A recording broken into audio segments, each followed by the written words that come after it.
I have the usual.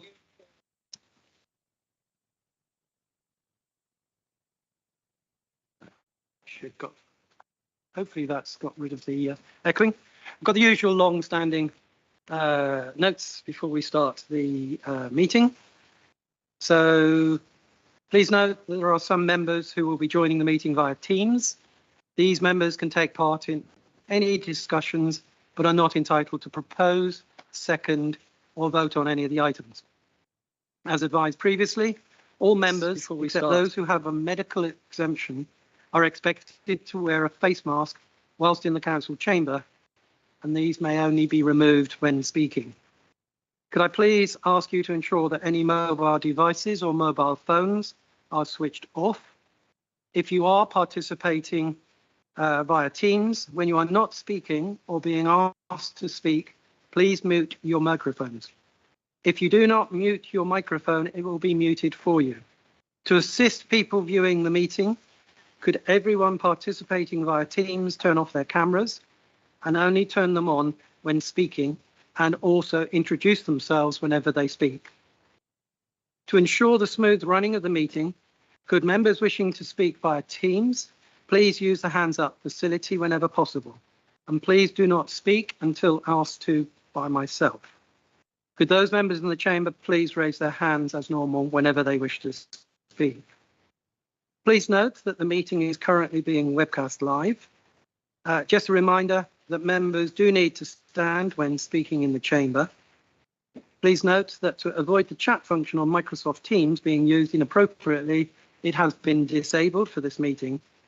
And may I remind everyone that I intend to adhere strictly to the timings set out in the Constitution. Now, this is actually quite a momentous meeting. First of all, it's nice to see everybody back into the chamber. I think we've all longed for this day, and hopefully long may it continue. And we've got a very important agenda item coming up, and I have made the decision to move that agenda item up to be after the Mayor's announcement. Thank you very much. So we have two guests here.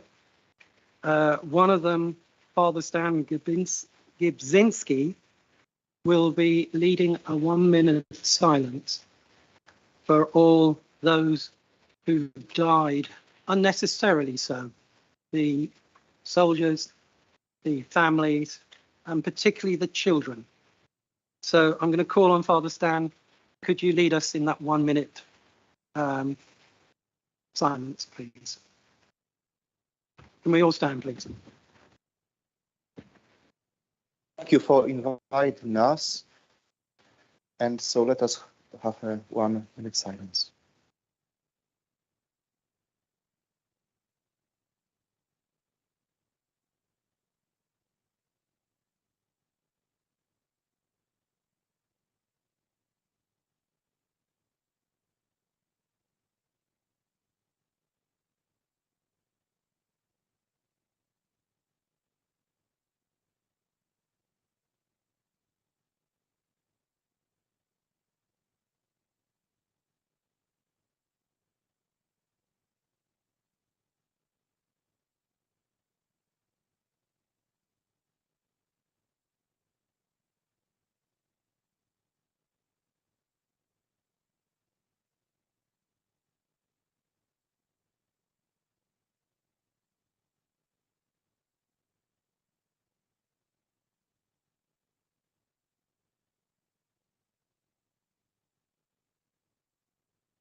Thank you very much.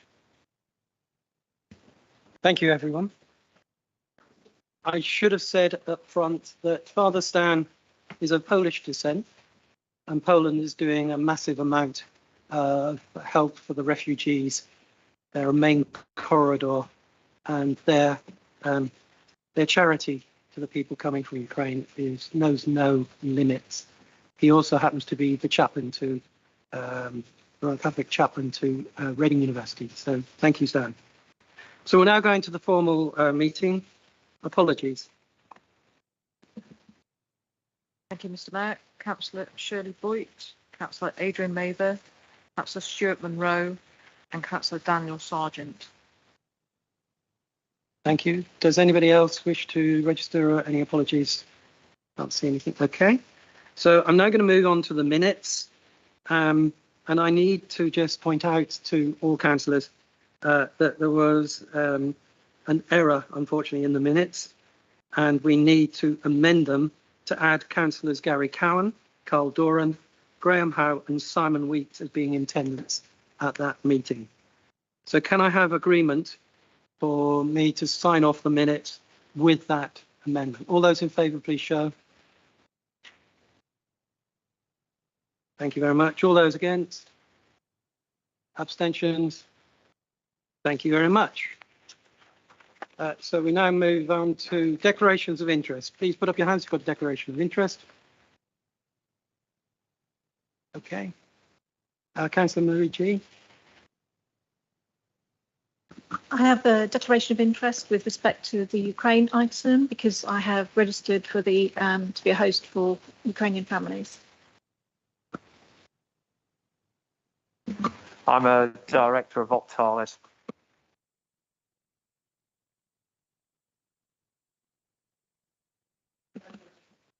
I have a declaration of interest on the Ukraine motion, as I've also signed up to host a Ukrainian. Councillor Kaiser. Yes, I am on the housing company as an unpaid director. Thank you. I declare a personal interest in item 106, the Ukraine item, because my wife and I have signed up for the Homes for Ukraine scheme. Thank you. Thank you. Councillor Halsall. I'm a director of Optalis Holdings, and I have an interest in Ukraine. I have an interest in the Ukrainian item as my family has signed up to be a host for any Ukrainian refugees. Councillor Jorgensen. I declare an interest as an non-executive director of Modern Homes Limited. And Councillor Yunus. I'm a non-executive director of London Homes. Thank you very much. So we're now going to move on to the Mayor's announcements. So obviously we've got the Ukraine item here. We're handling it slightly differently. It is going to be proposed and seconded by myself and my deputy, and then one of our Ukrainian friends here will be speaking, and then I'm going to throw it open. I just wanted to give you that advance warning. The other thing is really just to remind everybody, this is the last full council meeting of the municipal year. I'm not going to give you my goodbye speech. You're going to have to wait for that one until the annual meeting. But what happens now as we move into local elections, there will be several of you in this chamber who will be retiring. What I'd like to say is thank you for all your work on behalf of the people of Wokingham for the many, many years that you've put in. I'd like to say goodbye, but hopefully we'll meet again sometime in the pub. And also I would like to wish good luck to all those members in the chamber who are standing in May. And I hope you get what you wish for. I won't define what that is. So I'm going to call on the leaders of the two parties because they wish to make a statement as well. Councillor Horsell. Well, firstly, it's, as you say, it's a pleasure to be back in the chamber after 2 years of a variety of arrangements, none of which have really worked. This is, as you say, the last council meeting of the municipal year. I would like to thank you, Mr. Mayor, for all your service. You've done an excellent job, if I can say so. And I would like to thank all those many members who are standing down at the election, and in particular, those who served the council for a very, very long time in a variety of jobs. Thank you, Mr. Mayor. Thank you. Councillor Jones. Thank you very much, Mr. Mayor.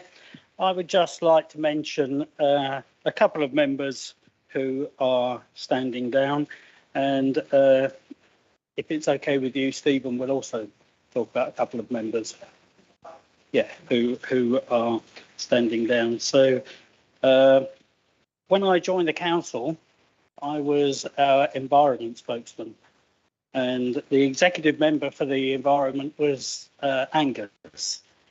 And I asked him many, many questions, some that I thought were good, some maybe he thought were not very good.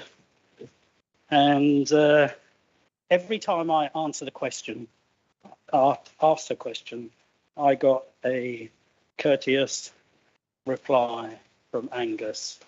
I got a factual reply from him. I got an honest reply from him, and I didn't get a lot of spin from him.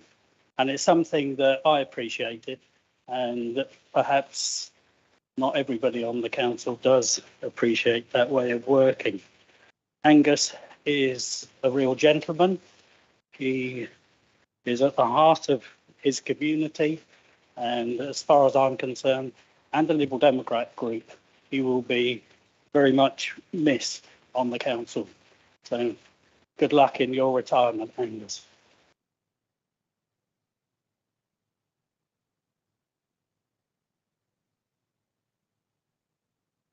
Last night we had the overview and corporate and community overview and scrutiny committee, and it was chaired for the last time by Councillor Guy Granderson, who's been doing the role for 4 years. And he has been a particularly good chair of corporate and community overview and scrutiny. So good that a few years ago, I was very happy to propose him as the chair of the committee, because he is fair, or was fair. You won't be doing it anymore. You were very fair. You gave everybody the chance to speak. You were an independent chair, not a partisan chair.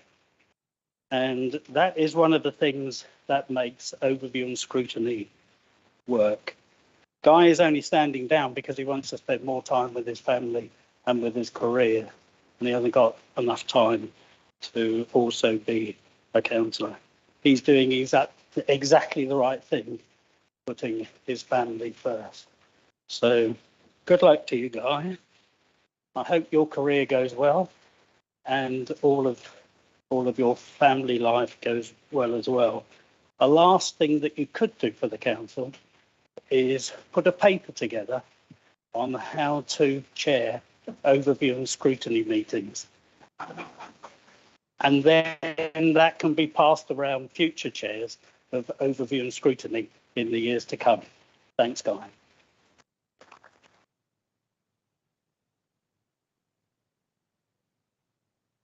Councillor Conway. Thank you very much, Mr. Mayor. I also want to pay tribute to some departing colleagues. Sadly, I didn't get the chance to work with Guy, but I have heard from all of my colleagues who've worked with him on overview and scrutiny what an impressive chair he was. Barry Patman, who has been a member here for a very, very long time. When I first joined the council, I hardly dare say it, in 1994, Barry was already a well-established councillor.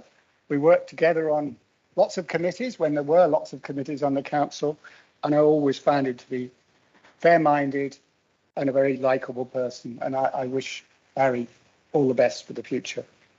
Those same qualities of fair-mindedness apply to the other two councillors I want to now mention. Simon Weeks, who I had the great pleasure of serving with on the planning committee while he was a very distinguished chairman of that committee.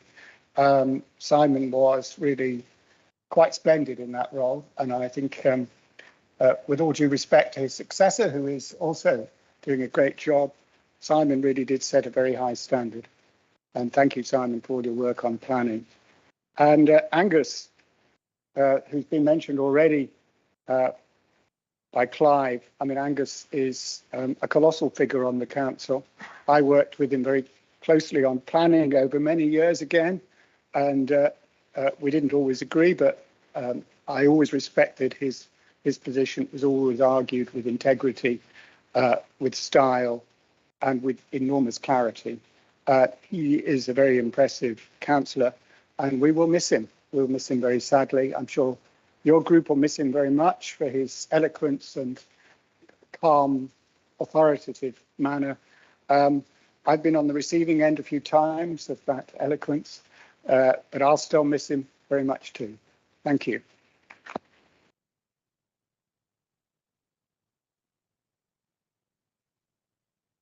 Councillor Kaiser. Thank you, Mr. Mayor. I believe Angus. When we first met, I think Angus and a certain David Slide, we canvassed Barkham together, the three of us, and I thank you for that. Simon's very much been my mentor, and I think I was Barry Patman's agent at one stage with a certain Mr. Anthony Pollock. But what is sad is we are losing younger councillors, people like Guy, people like Daniel Sargent, because they should be the future. And that saddens me somewhat. But thank you very much for your service, because I think what you've done for this council is beyond the call. Thank you.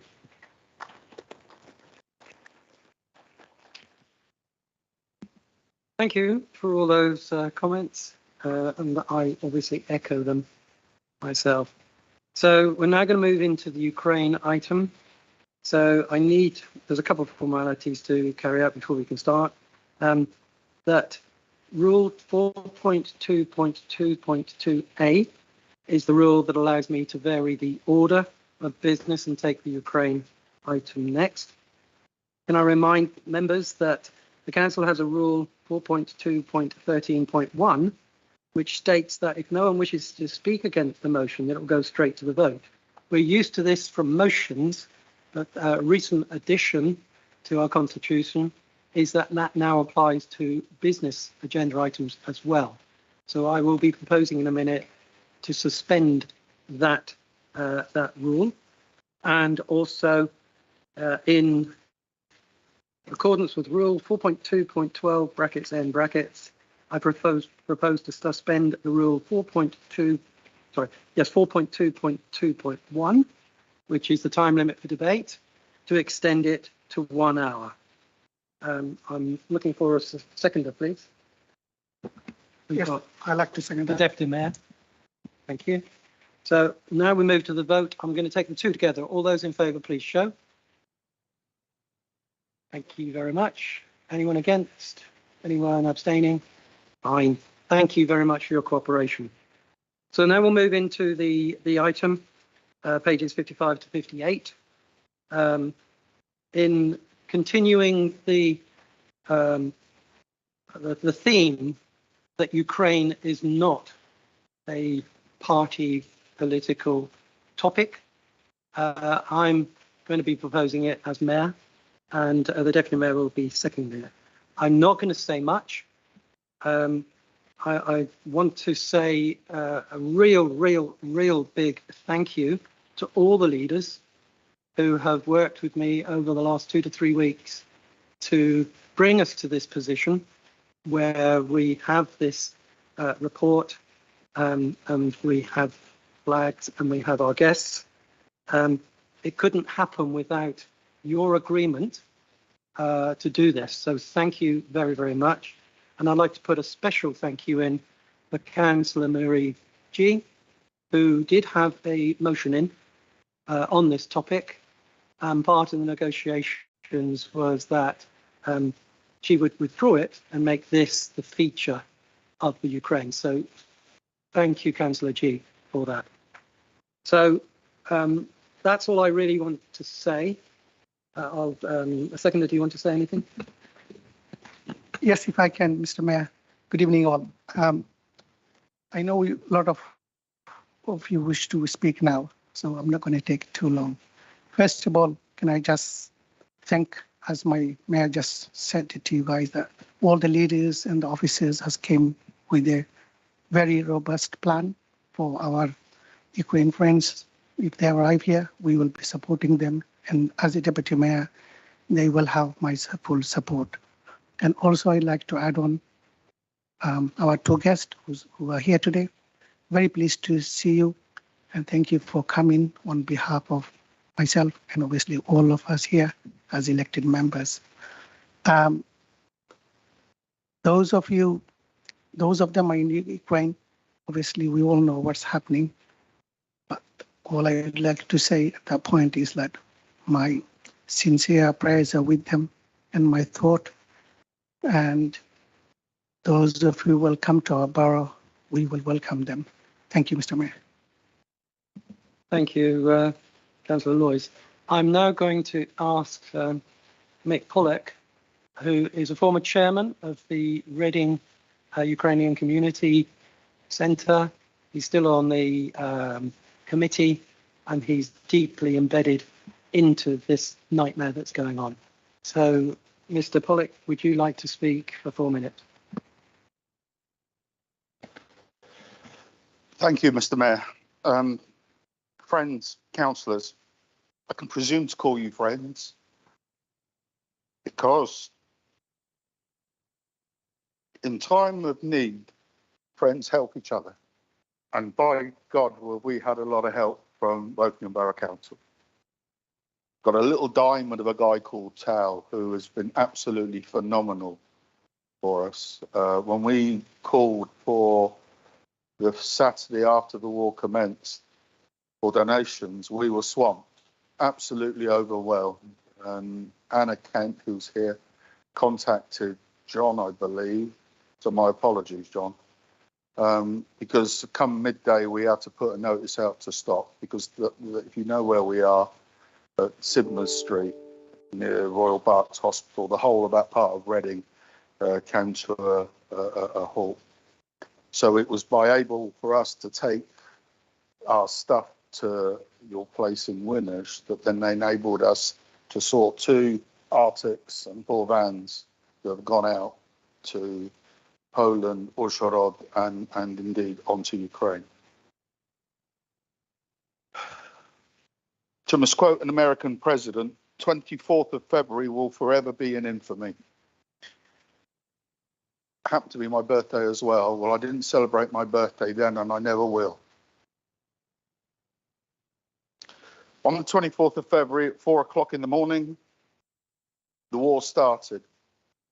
The illegal invasion and subsequent murder of our people began. We had a referendum in 1991 that gave us our independence. Russia via Putin has said that that referendum was not valid. We as a people do not have a right to exist. We as a country do not have a right to exist, and therefore we will not exist. Our history is littered with pain and suffering and death, whether by war or by famine or by the genocide created by Stalin, as was so graphically reported by Gareth Jones. But I've got to say our eternal gratitude does go out to you.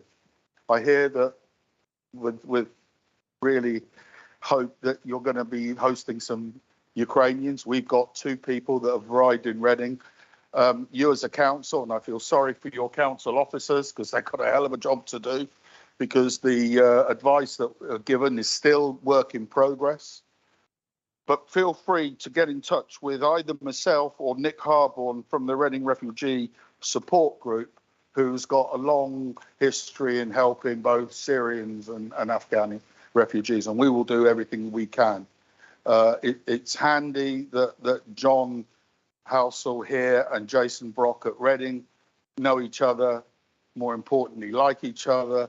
And I understand also, Mr. Mayor, and I give you fraternal greetings or sisterly greetings from our mayor in Reading, because apparently you two get on quite well as well. So that's going to bode well for us in the future. I can't reiterate our gratitude. I really can't. However, there's a long, long road we've got to go. A woman came all the way from Kyiv, settled here on Wednesday in Reading with 2 kids, a 6-year-old and a 4-year-old.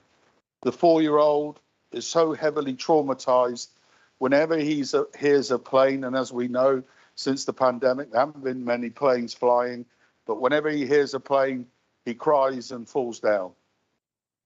We got to somehow pick that child up, and you will see when you have people coming to your homes that they will obviously be very grateful, but they've got to have to lead their own lives, and that's important because we are a proud people.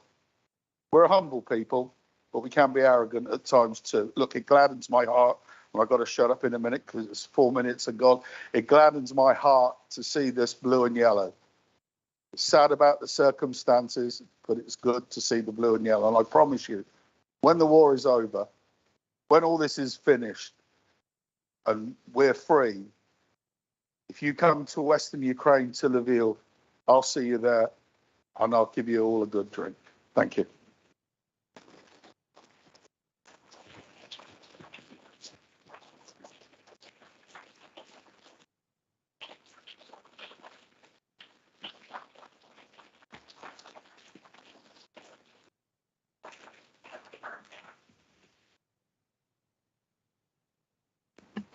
Thank you, Mr. Pollock, for that moving speech. I understand you need to leave now. That's okay. But it is being recorded, so you can watch the whole debate. And Father Stan, if you wish to go as well, that's fine. And I will send out the test in 2 weeks' time to check that you actually looked at the YouTube. Please remember, I failed my 11th class, so make them easy questions. As long as there's colouring in, I'll be all right. Thank you very much. Right, so normally at this stage, I'd ask you to put your hands up to want to speak. But again, part of the discussions with the leaders, in order to maximise the time we have, I actually have a list in priority orders from each council. That's from each group, I mean, and I'm going to work on that. That's probably going to take the rest of the hour, but I won't ask for any more speakers until after that. So the first person I'm going to invite is Councillor Jones, please. Thank you very much, Mr. Mayor, and thank you very much for moving this item up to the front of the agenda this evening. If Mick had stayed, I would have welcomed him, but he should be welcomed anyway, and Andrew and Anna Kent and Father Stan from the Ukraine community. And thank you very much to Mick for the very, very moving speech that he gave to us. I'm sure tonight there will be universal condemnation of Vladimir Putin's uncalled for war against Ukraine. There will be massive support for the people and the government of Ukraine. The war is not the fault of the Ukrainian people. They have done nothing wrong. Ukraine has posed no threat whatsoever to Russia. Most of us here in Wokingham have absolutely no direct understanding of what it's like to be trapped in a war-torn country. We have no idea what it's like to have missiles flying over our heads and seeing our homes and our neighbours' properties destroyed by the aggression of Putin. Even worse, we have no comprehension of what it's like to see family members, friends, neighbours and loved ones murdered by Putin's military. Many people have fled this conflict. The numbers will continue to grow. They need to know that there is a safe place for them and a safe place for their children, a safe place away from war that they don't want or that they don't deserve.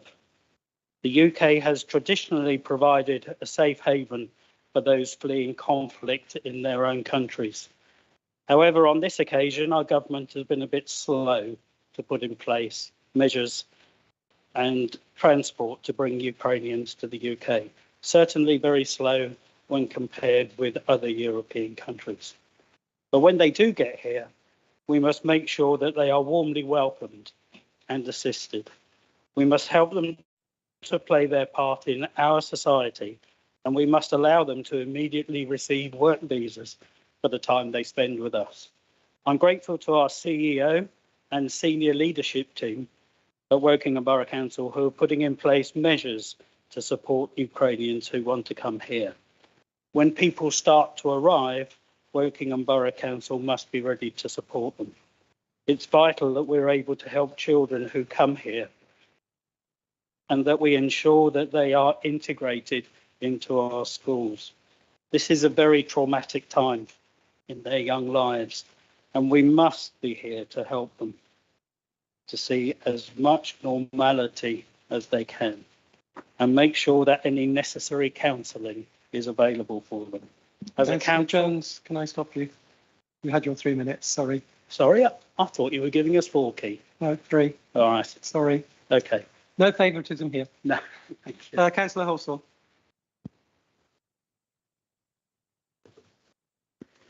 I am sure I speak for the council and indeed the borough when I express our shock, sorrow and anger for Russia's antagonistic and gratuitous assault on the Ukraine just a month ago. The war in the Ukraine is tragic, is bringing and will bring more destruction, maiming and loss of life. The queue of refugees is the greatest movement of people since the Second World War. It is a catastrophe. Freedom needs to be dearly protected. And what is freedom? It is the power to live as one wishes, and that is what is being challenged. Ukraine is sovereign and democratic nation pursuing self-determination. Ukrainians must be able to live their lives as they choose. The Ukrainian flag has been thrown over shoot end to underline the council's and I believe the whole borough's support for the Ukrainian people in this their hour of need. It will stay there until there is some resolution, which may be some time. This is a moment when tectonic plates have moved and will certainly not go back to where they were. The human economic cost will be huge and long lasting. As councils, we will deal with the ramifications of this war. This will include responding to refugees and displaced people, issues relating to energy, cost of living and cybersecurity. We must seek to manage those things that are within our control and encourage Her Majesty's government to the maximum within its control. I have set up the architecture across the borough for the council to do what we can and should be done. And this will be managed in the same way as we did COVID. Regular meetings to respond to the challenges as they arise and to be concurrent with the government guidance and national policy. I will reinstate the leaders' meetings and the council bulletins as appropriate. I know there is frustration to do something and to do it now. Rest assured that massive demands will be placed on us, and we are only at the beginning of a very long process. We must meet them, organise and plan. We will work with our voluntary sector partners, our health partners, our schools and our community safety partners. We will do this whilst not neglecting the current residents' needs. We have an existing Ukrainian community which we are reaching out to. We must ensure that we are doing all we can for them. We are offering facilities and collections. We also have a Russian and Belarusian community within the borough who should not be penalised for Vladimir Putin. We do not have an argument with the Russian people. We may see certain commodities rise substantially in price, particularly energy, some foodstuffs and mined products. This will hit certain sectors of our community particularly hard. I've written to the Prime Minister expressing our support for his 6-point plan. As events unfold, we must welcome those seeking sanctuary here in whatever numbers eventually rise. And it's about 60 at the moment. The first have already arrived. and many more are in train. We are a great borough and we shall rise to the challenge. The numbers may be greater than anything we have experienced before. This is Councillor Halsall. This is against our background of the aftermath of COVID. Thank you very much, Councillor Halsall. Councillor Burgess. Thank you, Mr. Mayor, and thanks to our guests earlier this evening for mixed moving words earlier. At this horrendous time, our solidarity lies squarely with the Ukrainian people. They face bombs from their skies and troops on their streets, and all because Vladimir Putin wants to take away their freedom. The consequences of Putin's war of aggression will be horrendous and tragic for the people of Ukraine. We must offer refugees sanctuary and do it quickly. The government's response thus far has not been good enough. They've failed to properly prepare for this war and the ensuing refugee crisis, and as a consequence, families have been turned away in Calais and other people left in limbo, waiting for the right to paperwork. Contrast this to much of Europe, where they are waiving restrictions. And once refugees do arrive in the UK, we must have a comprehensive support package for them. And I welcome the measures the Council has already set out in this regard, and I was really pleased to hear Nick's comments earlier about the help already given. Also, we must not forget the thousands of Afghan refugees who, 6 months after the Taliban took Kabul, still do not have proper homes and are living in hotels. And let's not forget it was Russian bombs that flattened Aleppo in 2016, causing thousands of Syrians to be displaced. All victims of war and persecution should be given a warm welcome here and should be awarded the same level of support. The Russian people's wealth has been stolen by Putin and his oligarchs, and that puts the onus on us to ensure our country and our institutions are rid of money stolen from the Russian people. For too long, this country has been a safe haven for oligarchs' money, and that has to change. We all agree on the need for the strongest possible sanctions against Russia. And as a council, we stand united in our support for democracy over dictatorship and in our solidarity for Ukrainians. And I hope this solidarity extends to all refugees fleeing conflict or persecution. Thank you. Thank you, Councillor Burgess. Councillor Fruin. Thank you, Mr. Mayor. There have been occasions over the last 3 years where I've almost been ashamed to sit in this chamber. Tonight is not one of them. I could not be more proud of this council, its leadership, all of the members, its officers, and I know that Gary feels exactly the same. I'm also proud of the Woking community for the way it stood up to support the Ukrainian people. The people who are so bravely fighting not only for their freedom, but for our freedom as well. We should not forget that. I'm going to say only a few more words because I know a lot of other people want to talk. I just want to thank the Ukrainian people, salute them for their bravery. May God bless them and protect all those involved in this unwanted and unnecessary conflict. Thank you. Thank you, Councillor Fruin. Councillor Jane. Thank you, Mr. Mayor. Our family has hosted many non-English speaking children from Eastern Europe in Wokingham.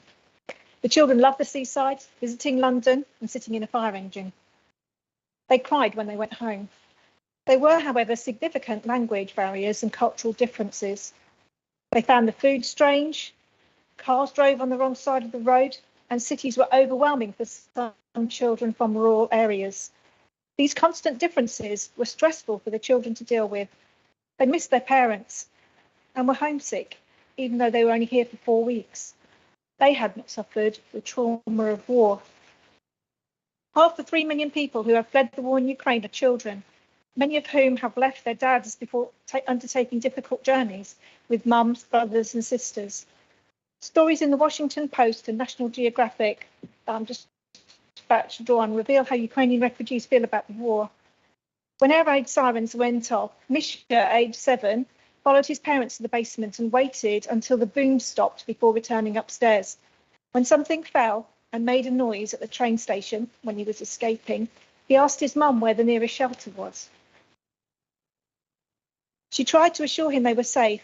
Misha rummaged in the bag for his toy Mercedes, a model of a real car belonging to his dad, who had stayed behind to fight. Anna, a mother, says, There were 1 million people. The station was so crowded we couldn't move. It was a great horror. Tears like hail. Ludmilla says, we were born in Ukraine and we love our motherland. It's a beautiful country. God gave it everything. Forests, fields, my precious fields. Refugees will need trauma support. Host families will need support and guidance because they will inevitably be helping refugees through their trauma. This isn't simply a case of having a lodger or two in-house. The model used for the council's in-house fostering service, and we're lucky we have that model, where a training and support network is in place, can be transferred to host families and those they are supporting. Government financial support to local authorities will be crucial for the delivery, and this support needs to be generous, immediate and long-term. As a council, we need this help now. The people of this country have shown that they want to support refugees, with more than 150,000 applying to be host. The government needs to make things happen. The need is both important and urgent. Action cannot wait. Thank you, Councillor McGee. Sorry, Councillor G, sorry. Councillor Blumenthal. Thank you, Mr. Mayor. As a descendant of refugees myself, I'm so proud of the generosity and kindness shown to the people of Ukraine. It was last week at the newly established Residents' Equality Forum that it was discussed how important it is to make sure that the voices of newly arriving Ukrainian refugees are heard. It's still being explored how best to do this, but it is so important so they get the support they need to flourish. We have to remember that at the core of our equality strategy is to listen and learn from our communities. And we'll soon have a new community among us who are here, not because they have desire to be here, but out of cruel necessity. And it will be a challenge, but this council will listen to them, to hear them, and to help them live the happy lives that they deserve here. Having worked with charities to co-create the anti-poverty strategy, which is going to the executive in May, I cannot overstate how much energy and dedication the local voluntary sector has to helping all in our borough, including the new refugees. But they need support themselves, and the council will be working with them. And prevention is one of the key aspects of the anti-poverty strategy, and we'll be working to ensure that the new refugees don't fall into a cycle of poverty and struggle. This council is currently in the process of recruiting a team to ensure this happens, as well as delivering the anti-poverty and equality strategies. And 3 of them will work directly for the Hardship Alliance, who are co-delivering the poverty strategy with us. And the members of this include Citizens Advice, Woking United Charities, Age UK and First Days. And it's the new staff who will do the heavy lifting to help the people that need it most. And they will be there to help everyone, not just the refugees, because we know that there are people struggling here in the borough today, and we recognise this. They will not be forgotten, because this is one borough where everyone deserves to flourish and to get on, and this council is committed to doing just this. The dedication of officers and councillors to doing everything that's possible to welcome the Ukrainian refugees is what unites us, and to everyone in the borough doing things to help. Thank you. Thank you, Councillor Blumenthal. Councillor Imogen Shepherd-Bay. Good evening. I welcome the intentions of this report and would look forward to seeing it in action. I would also like to see the same level of support being offered as a standard to everyone fleeing conflict, no matter where they are from. Sadly, I'm sure there will be other situations in the future. So, sticking with Ukraine, Britain has a long, proud tradition of giving sanctuary to those fleeing violence and persecution. I am glad to see that the people of Woking Borough are prepared to welcome these refugees. For several weeks now, I've had residents asking how can they help. It seems to most people, donate money, maybe register a host and then wait. But what are these refugees? But where are these refugees that we're expecting? Speaking to a resident who is originally from Hungary and has recently returned from Budapest, where she spent some time volunteering with a UN-related charity at the train station, let me share some of what she told me was about working with these refugees. Over 90% of the Ukrainians arriving in Hungary are women and children, the rest being a small number of elderly and disabled men. The children have not been in school for more than a month now, and along with their families, they've been traumatized by what they are having to flee. Family members have often been left behind, and very often there's no way to contact them. She described to me a train arriving late one night with hundreds of children on board from an orphanage. There are often desperate pregnant women, some giving birth on the trains themselves, along with many women carrying newborns. They usually did not have nappies or any of the practical things you need for a new baby.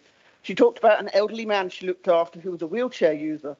All he had was the clothes he was wearing and his cat that he was carrying on his lap. He arrived in Hungary with absolutely nothing else.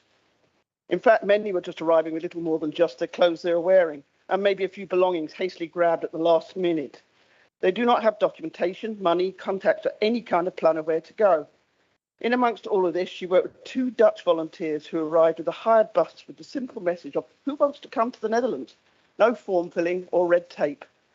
This resident is returning to do more volunteering in Hungary in early April, and we really need some way to provide practical support for these volunteers on the ground. So here in the UK, we have people who really want to help, but why are the refugees not coming? Well, here's the problem. They have to fill out an online form that is only available in English. These people have no access to the internet and may not have enough English to negotiate a visa application process without help. You need to upload a copy of your Ukrainian passport, assuming you have one. You need to have a UK sponsored family and upload their passport details at the same time as you submit your application. How on earth is someone without contacts in the UK supposed to find this? You then need to have somewhere to wait while the government processes your application. I hope you can agree that this process is unwieldy and does not match the scale of the situation we are facing.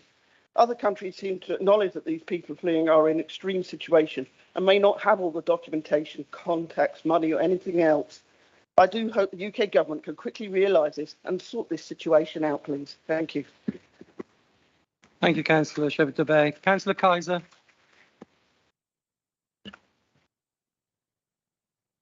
Thank you, Mr. Mayor. We find ourselves in unique circumstances. First, COVID hit the whole of humanity, caused major disruptions in all walks of life across the world, both rich and poor alike. Lockdown, children missing school, companies going broke, people losing their jobs and livelihoods, and people's lives being put on hold for nearly 2 years. And we are still not out of the woods. That said, nothing compares to the destruction of a country and all its infrastructure being destroyed by deluded politicians with the might of a world nuclear superpower, a bully, if there ever was one. The loss of loved ones due to violence and the displacement of whole population, women, children, all in unspeakable circumstances. Nothing seen on this scale since in Europe since World War II. It is beholden on the rest of the First World to do everything in their power to help mitigate the suffering of the people of Ukraine. This issue is not dissimilar to saving the planet. We can all do a little bit. A lot can do a lot, but everybody needs to help. We will be getting grants to settle these people into their new surroundings. And although I expect it will go most of the way of helping pay the cost, we may be called upon as a council. Happily, we are in a better position than most to bear some of these short-term costs with no additional burdens falling on our existing residents. We are also beginning to see additional costs falling on residents, not only due to the cost of energy and food, which has no doubt been increased by the war in Europe. As always, they have a greater impact on those already finding it financially hard. And as such, we must not lose sight of the existing residents who will need the help of the council. Back to the Ukrainians, part of the positive action we tend to take will be to support those kind people who are sponsoring Ukrainian people. And one question I've been asked is, will they lose their single person discount on their council tax? Will it impact their benefits? No, it will not. It will not affect their benefits or their single council tax discount. I want to make that extremely clear. With so many people opening the doors, it makes you proud to live in Wokingham. But we as a council, we will do our bit. Practical stuff, well, they will be given £200 when they arrive until they can kick into universal credits. But I think it's really, really good to see everybody in this council join supporting in this matter. Thank you. Thank you. Thank you, Councillor Kaiser. Councillor Bray. Thank you, Mr. Mayor. I know I'm not alone in feeling close to despair at Putin's invasion of Ukraine and over what is being done to the people of Ukraine and their country, and also the implications for the world as a whole. We here cannot do anything much about the war itself.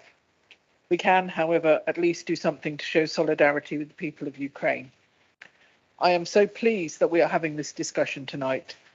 Sometimes the values of the different political parties represented in this council chamber feel very far apart. But this is a chance for us to show that whatever our normal political divisions, we can stand united against the horrors of this invasion. Later on, I have an urgent question in that's designed to give an opportunity for Councillor Howell to explain how to contact the council if you're hosting a Ukrainian family with children who might need school places or help with dealing with trauma. That sort of information is beginning to trickle out, but it's very easy to overestimate how much people outside the council know about how to access services. So we should take every opportunity to make sure we tell people what they need to know. It is good to see the actions the council has taken so far laid out in the report and the agenda. But there is one thing that isn't mentioned. That is the Refugee Steering Group. This started more than 5 years ago as a joint group involving council officers, councillors and community organisations, including Reading Refugee Support, as part of our response to the Syrian Refugee Resettlement Scheme. The steering group is not in charge of refugees. It's more about having some oversight and providing the things that go beyond what the council alone can do, which includes finding homes, furnishing them, providing gifts and Christmas parties and trips out, and making sure that refugees know that they are welcome as part of our community. More recently, the steering group has discussed the plight of the Afghan refugees who have been accommodated in our borough by the Home Office. Then we have also the refugees from Hong Kong, and now that steering group stands ready to help Ukrainian refugees if it can. Now, I've been a member of that steering group for the whole of its existence. I would not want it to be taken over by councillors, but there is certainly room for additional councillor representatives.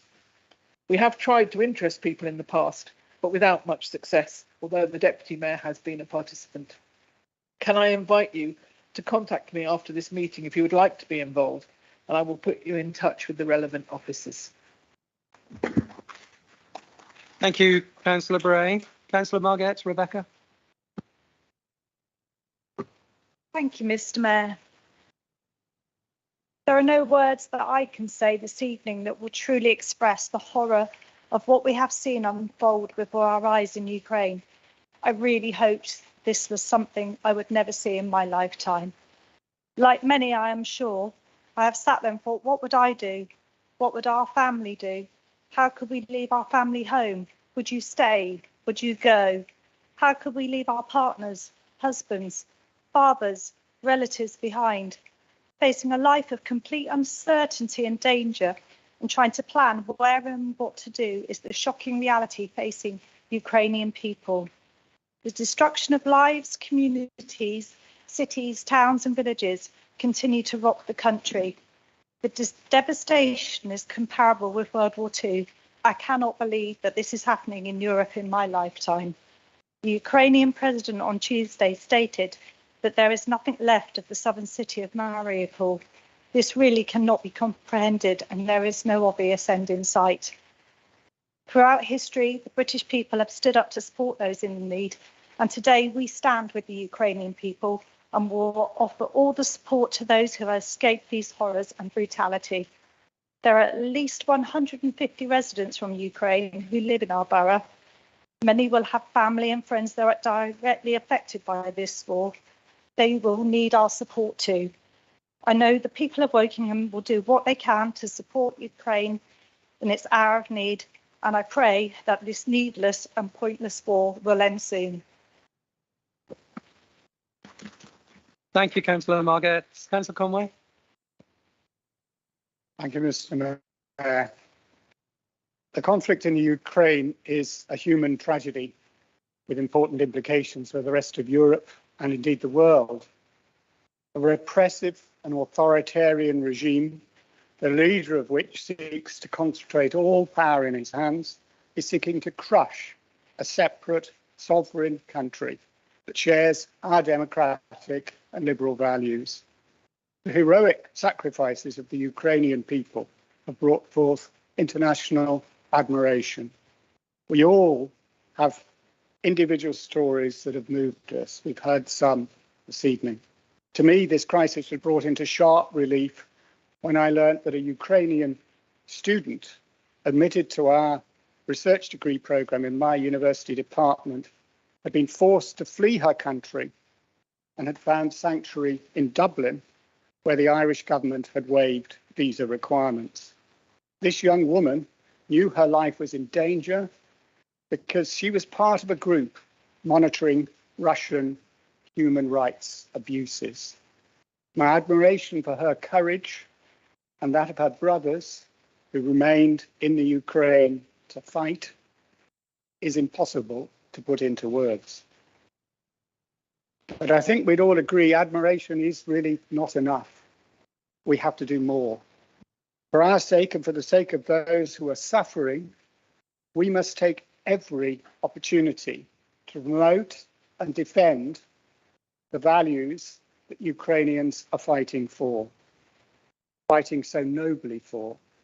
These are our values as well as theirs.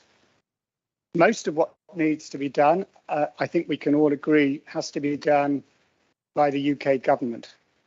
They need to end the laundering of dirty money, and they need to end the influence on British public life of Putin's oligarch friends. But here in Wokingham, we can do our bit too. We have the opportunity, which I'm glad to say has been grasped with both hands by many people, to welcome Ukrainian refugees and demonstrate the generosity of spirit that's one of the hallmarks of a free, liberal society. I want to finish, Mr. Mayor, by thanking all those good people of the borough who have volunteered to take refugees into their homes. Surely the greatest of all acts of humanity. Thank you, Councillor Conway. Councillor Murray. Mr. Mayor, we learned during the COVID pandemic that a single voice, a clear message and a coordinated use of all of the media channels available to us were essential to ensure our community knew what to do, when to do it, and most importantly, where to find help if it was required. We will take the same approach as our community welcomes Ukrainian refugees to our homes, to our streets and to our towns. I'd like to outline 3 specific aspects of the extensive communication plan that will be put in place in the coming days. Firstly, for the Ukrainians coming to our borough, there is already a welcome sheet in Ukrainian with essential information such as about how to access health services, school places, childcare and trauma support, as well as what to do in emergencies. This will help early arrivals through their first days here. We're rapidly pulling together a more detailed welcome pack that will also signpost to more services such as financial aid, work opportunities, childcare support, donations of clothing, food, technology, children's toys and other essentials.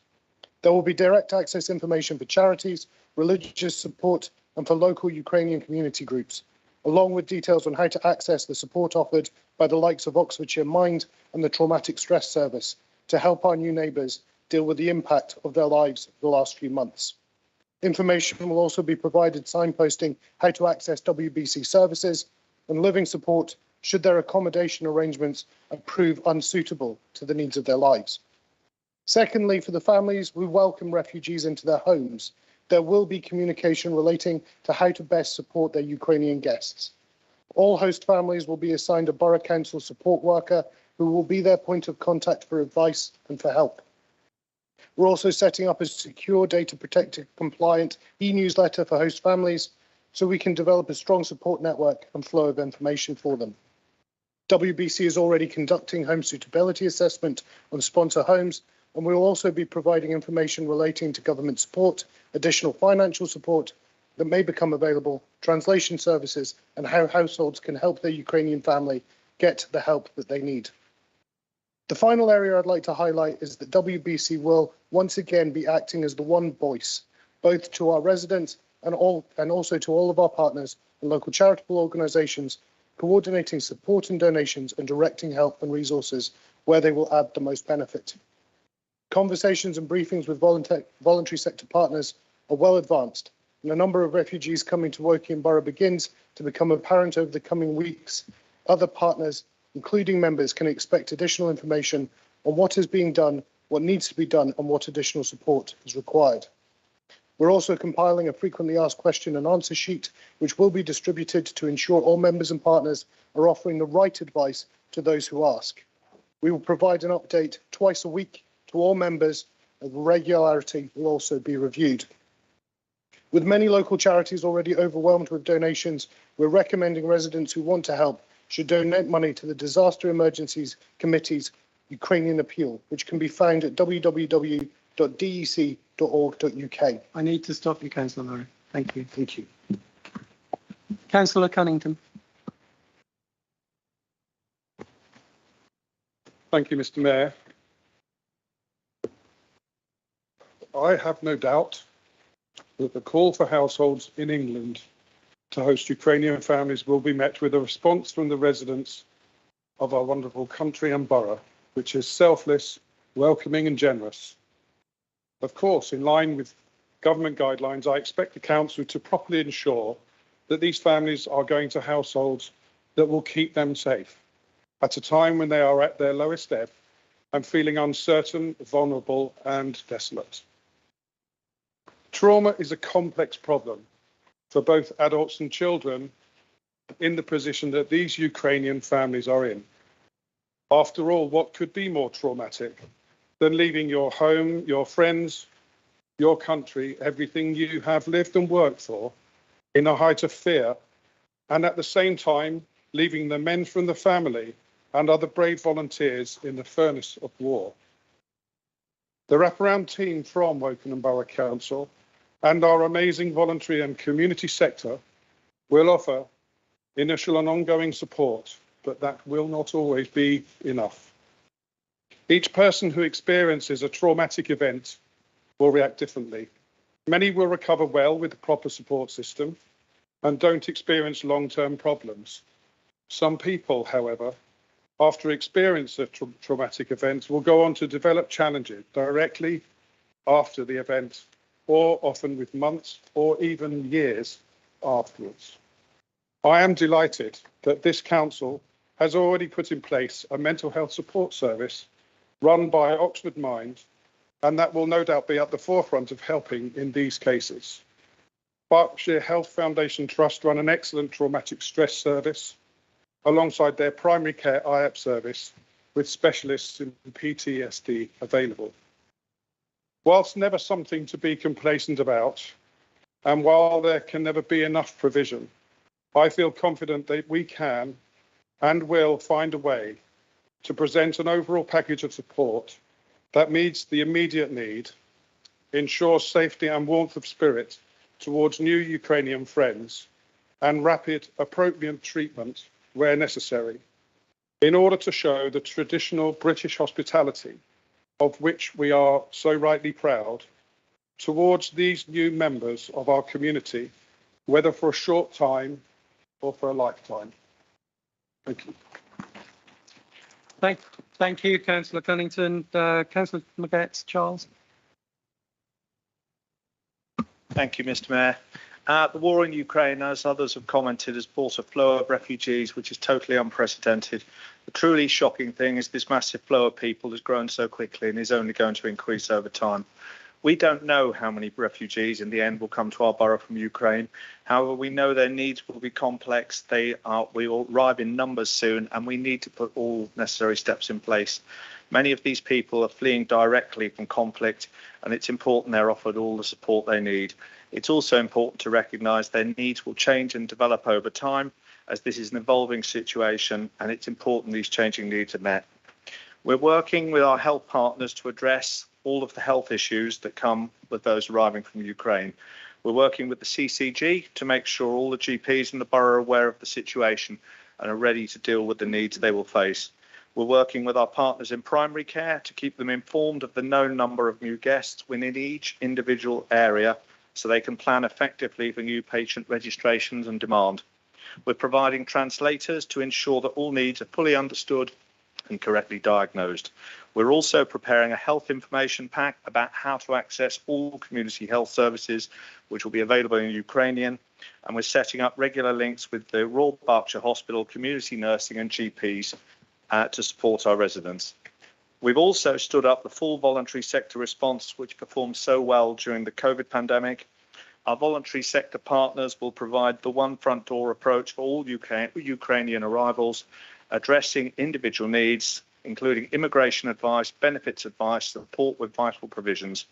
In addition, we're working across the voluntary and community sector to provide a vital link between those who've arrived from Ukraine via a local community centre approach.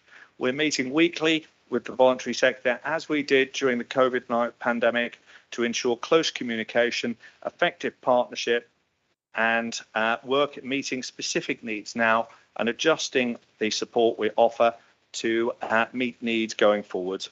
Members and residents can rest assured that this council will do everything it can to support the needs of any Ukrainian who comes to our borough for however long they need to stay. Thank you. Thank you, Councillor Marget. Can I call on Councillor Howe? Thank you, Mr. Mayor. What have these incoming Ukrainian children faced? Is it a statement of the obvious to say that they will have undergone trauma, the destruction of their homes, their communities, loss of friends, other children with whom they were at school with back home, and separation from one or more of their parents, and possibly separation from an older sibling, particularly boys men held back to fight? These are some of the emotions that they are going to have to deal with. Now, who will be coming? What ages will they be? What condition will they be in? What language capabilities will they have? Ukraine does have a number of different dialects, and we need to note that Russian has been spoken in a number of the areas going back to the occupation after the Second World War. What standards of education do they have? What are they expecting? These are all questions. We don't know for sure what the answers are as yet, but we're working on it. We know that pupils start at the age of 6 in the Ukraine at school. We know that from about the age of 10, Ukraine has taught English for about the last 10 years. And so it could be that secondary school pupils could be placed at schools quickly, but we're not going to make any assumptions. But it is fair to say we know that this is going to be limited. We in Children's Services, due to the pandemic, have experience in mobilising our workforce together with our 66 schools in harnessing our resources to face the crisis. We will record that the highest number of children were vaccinated in this borough in the early days of the pandemic. Our schools, through the Borough Educational Partnership and the Schools Forum, have unanimously expressed their support in helping the Ukrainian children and their guardians.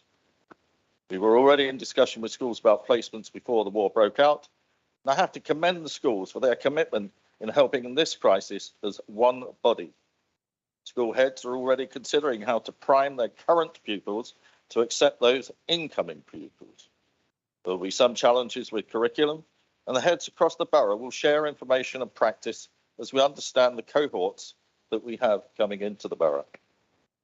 On the other side of the coin, we have good or better Ofsted ratings in the vast majority of our schools, and we should help our new pupils understand that they will be joining an education area that will strive to get the best results for all children, including them.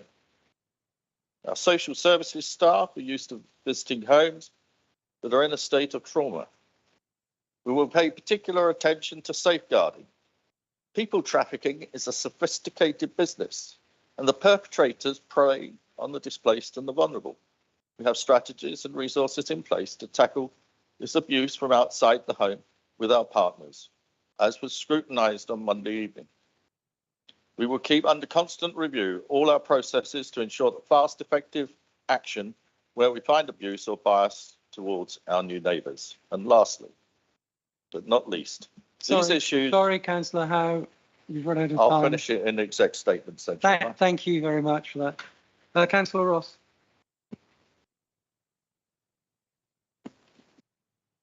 Thank you, Mr. Mayor. First, as an ex-serviceman, can I express how I admire the Ukrainian servicemen and volunteers that have made life so unexpectedly difficult for the Russian invaders. They're performing way above what many expected. We've heard that locally we're taking a proactive stance in opening our arms to those arriving in the UK, but whoever really believed that would be such a major conflict ever in Europe? We've heard how we're supporting Ukrainian and Russian residents already in our communities. Just looking the other way, as well as individual donations that we're making, one piece of active support is coming from our fire service. In the first convoy, they supplied a lot of equipment and pumps, etc., on their way to the Ukraine.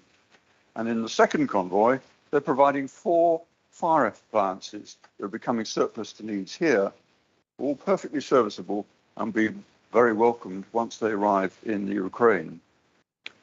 It's up to all of us to ensure all our residents are aware of the support they can give. We need to try to make contact with any refugees that do come to live in our borough, be that for a temporary time or for some permanently. All of us working together, we can make a difference, and all the new and existing Ukrainian residents and other innocently here from the lives of Russia, Belarus and elsewhere. Thank you, Mr. Mayor. Thank you, Councillor Ross. And the final speaker, Councillor Hillis-Simons. Thank you, Mr. Mayor. I can't get the thought out of my head of the little boy of just 6 years old in hospital who couldn't stop crying. He wasn't crying for his injuries, but because he couldn't get the picture from his mind of watching his mother burning to death as they were shelled when trying to escape from Mariupol. He kept saying, "Who will walk me to school now?" And that picture has haunted me ever since. As Putin's troops continue to bomb shelters which they know contain terrified people, including children, we might be forgiven that those who have managed to escape are the lucky ones, and in one sense they are. But they're not lucky at all.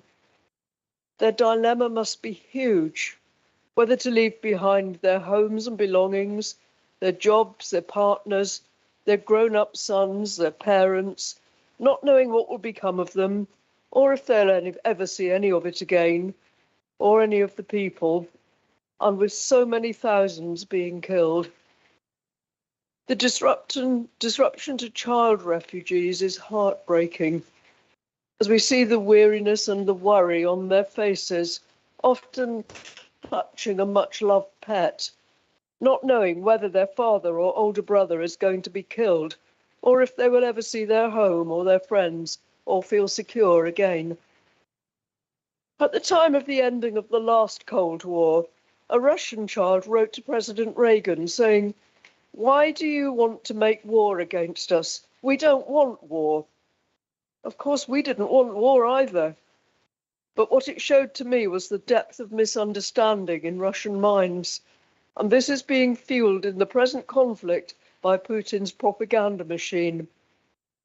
Putin will fail, but it might take a while.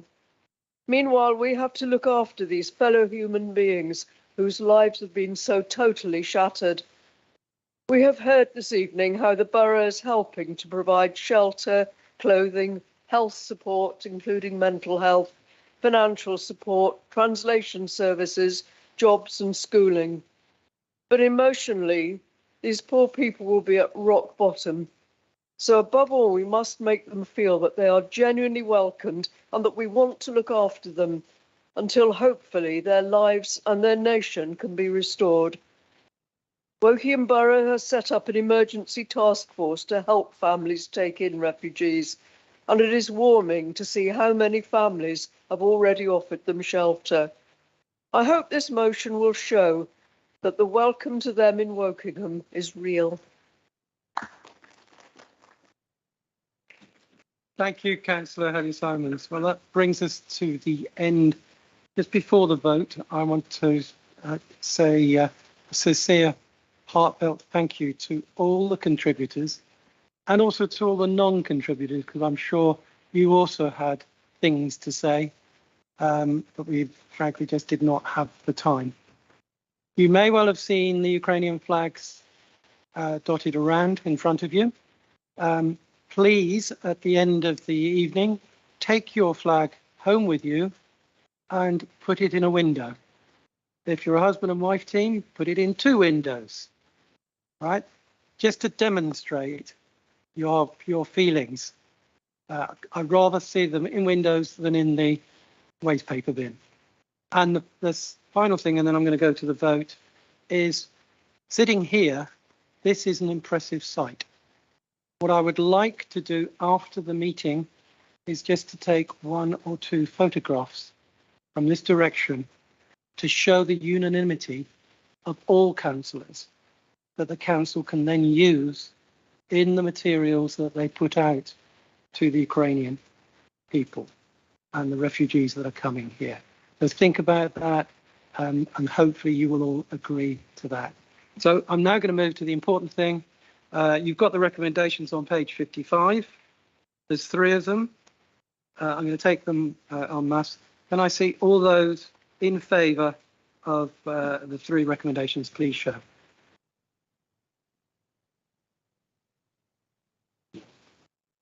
Thank you very much. That's unanimous, but just for the process. Anybody against? Anybody abstaining? Thank you once again. It's going to be a bit of an anticlimax, isn't it, moving on to the next topics, but we must. And now we move on to public question times. Susie Pfizer, I believe, is potentially on Teams. Are you there? Doesn't look like it. So she'll get a written answer. Moving on, Al Neil. I can see he's there. Would you like to put your question, please, to Councillor Bath? Hello, can you hear me? Yes, we can. All right, yes. Sorry, this is a bit parish pump, isn't it, after your Ukrainian debate, you know, but hey ho, that's how it is. Right. So, yes, I'd like to ask the executive member for the Environment and Leisure. Your letter to the residents dated the 26th of February states that the executive made no formal decision on the site of the proposed 3G pitch in the Lower Early area. How can this statement be reconciled with the fact that on the 24th of June, the council executive approved expenditure of £300,000 on this project, and that on page 103 of the medium-term financial plan presented to council on the 9th of February, this figure appears to have doubled to £600,000, with 3G pitch at Laurel Park explicitly recorded? Councillor Bath. I'll take that, Mr. Mayor. Thank you for your question, Al. I believe you're aspiring to be a Lib Dem councillor and an early town councillor. In order for any project like this to be considered, it needs to be included in the medium-term financial plan. This is an essential and necessary precondition. Thereafter, it will need elaboration into a business plan.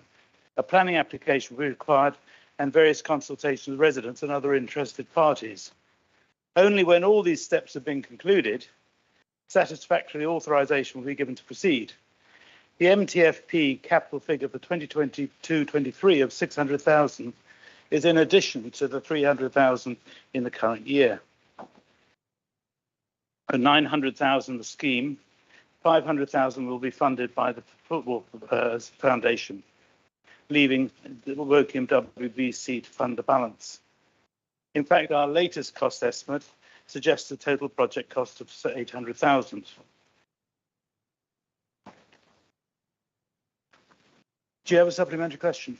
Yes, sorry, yes, thank you. That yes, well, I'm just appearing here as an early resident actually, so not in no other capacity. Yes, just that the cancellation. Has there been a minuted? Has there anything in the minutes that we can refer to show that this project's been cancelled? I've only heard that there's been a letter put out on Facebook. I haven't. There's nothing in a formal council meeting, is there, yet? In my years as a councillor, I've never seen councillors, both borough and town council, behave as badly as I've seen them on this issue. The public have a right to be angry. The opposition promoted a 3G pitch in Laurel Park based on if Wokingham Town have one, Early should as well. Without properly consulting our residents, town council or fellow borough councils, the opposition leader ploughed on clandestinely, or so it appears. But it was clear that this was unlikely to be unpopular. The act of promotion appears to have become fervent opposition, and the borough council was at fault. Officers have quite rightly responded to the enthusiasm on the assumption they reflected a common view. Officers were totally bemused to find that the support for the project expressed previously was now outright opposition. This is not only taking the residents for fools, but also wasting officer time and wreaking havoc on outside relationships which the borough needs. Thank you. Thank you, Mr. Neal. Is Mike Smith on the Teams at all? No, I don't think so.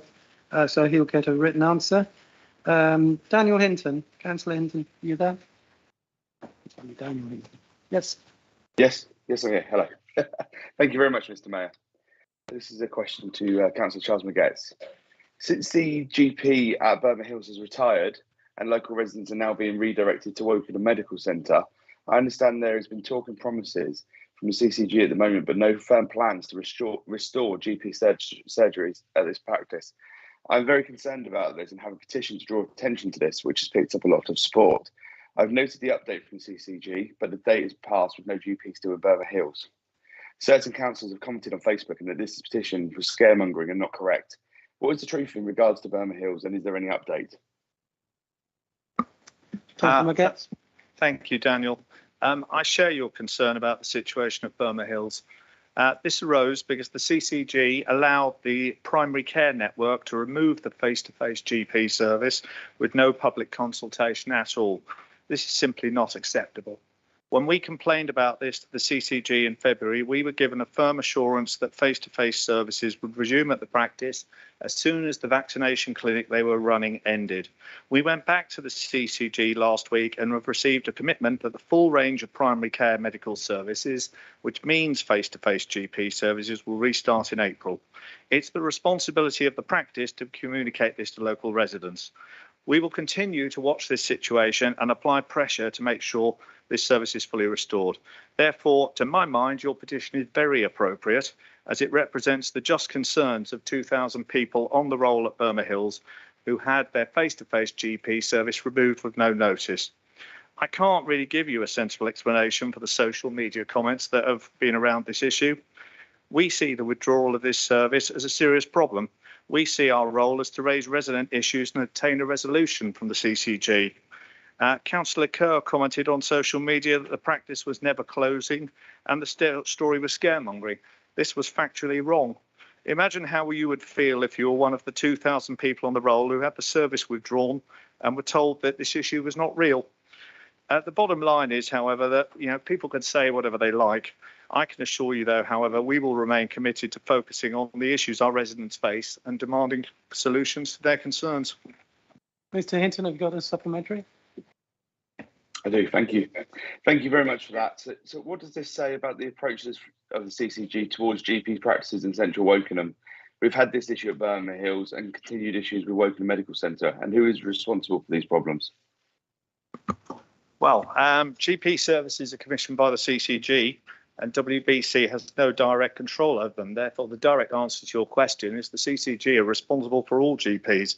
However, this does not mean we will stand by and ignore problems. I share your concerns about the performance of GPs in central Wokingham. We in Wokingham are fortunate to have some very good GPs delivering great services. However, the Wokingham Medical Centre, as I've commented here before, is ranked in the bottom 5% in England. And now we've had this serious issue at Burma Hills. We've been calling on the CCG for many months to do something about this and have raised this with our local MPs. We've now raised this issue with the ICS, and I have a meeting next week with its head, Dr. James Kent, to take this further. We will not rest on this until we get a response. I would share with you the issue with Burma Hills did raise an interesting response at first from the CCG. In initial discussion with our officers, a senior CCG representative said something along the lines of, why are Wokingham always complaining about their GPs? GPs in Wokingham are generally good, which is true. He then went on to say, GPs in Reading are not very good, but Reading never complain. Now, my message to the CCG on this is simple. We're not Reading, and we will continue to praise good GP performance where it happens, but also to call out poor performance and to demand solutions, as we know this really matters to all of our residents. Thank you, Councillor Margetts. Thank you very much. Judith Clark, I think you're in the room. Thank you. This is back to the 3G football pitch again.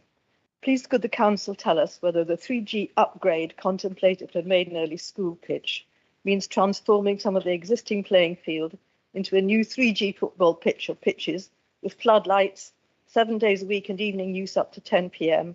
and providing relevant extra parking, as was the case for Laurel Park. Thank you very much for your question, Judith. I believe you're a Cupboard Town Councillor, together with Clive Jones. No? Okay. Firstly, there was no, as was the case for Laurel Park. As I wrote in my letter, given the number of public questions raised on this matter at the last full council meeting, I wanted to write to you to reinforce the responses provided. Wokingham Borough Council listens to all our residents and your instructions. The executive had made no formal decision on the site of proposed 3G pitch in Lower Early, or indeed if there is a suitable site. This will be made after consideration of an options analysis at a future executive meeting after full consultation with residents. Laurel Park was simply the initial site put forward by the Berks and Bucks Football Association. A review of the 3 pitch at Laurel Park indicates that this is not a suitable site and therefore will not be progressed by this administration. Other sites have now emerged. A possibility is upgrading current facilities at Maiden Early School or using facilities in Bearwood as an alternative. If these are not feasible, then there is no suitable site in Lower Early. Do you have a supplementary?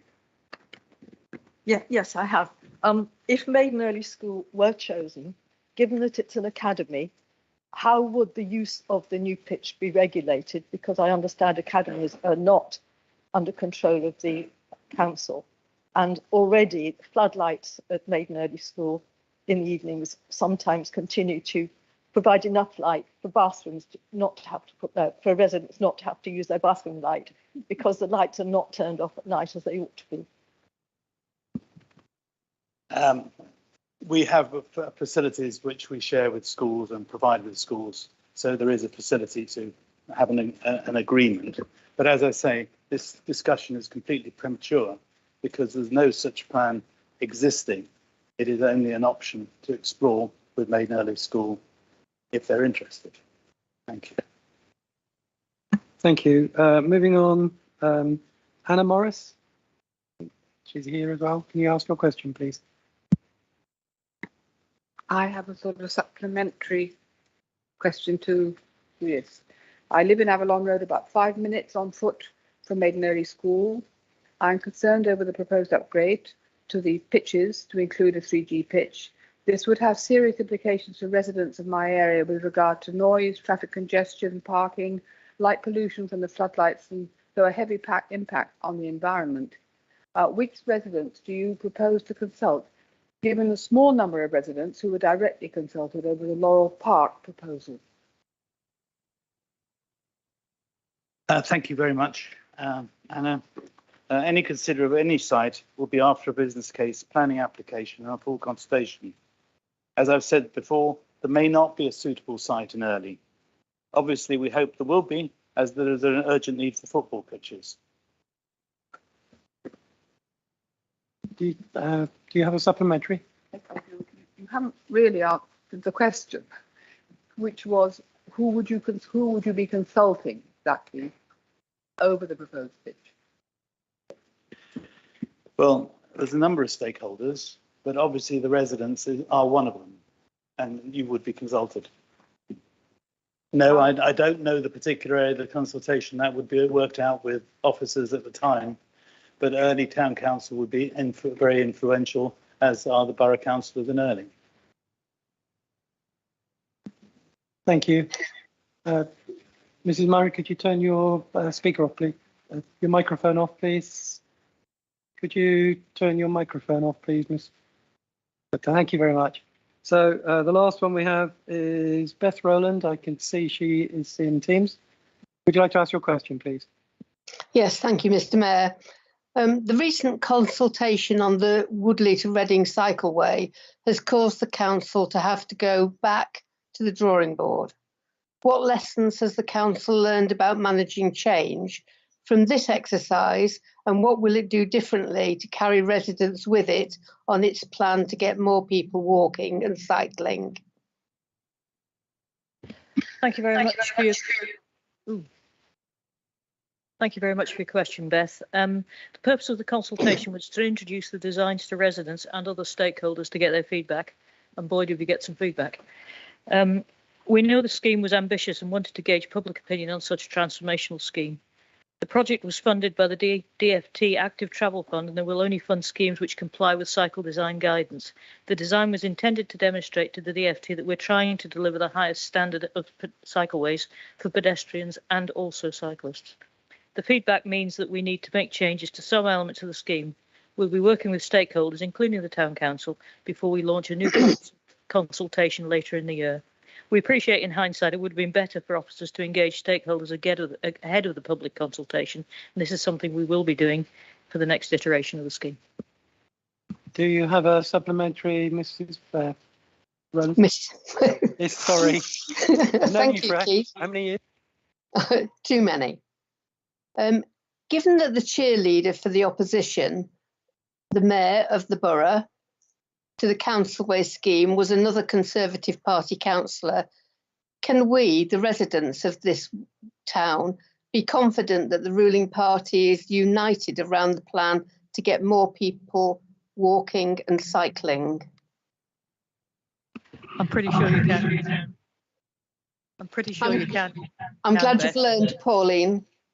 Yeah, unfortunately, there was a bit of a glitch in the communications, so that won't happen again. Thank you. We've come to the end of questions. Now we move on to item 102, which is petitions. I believe we've got two.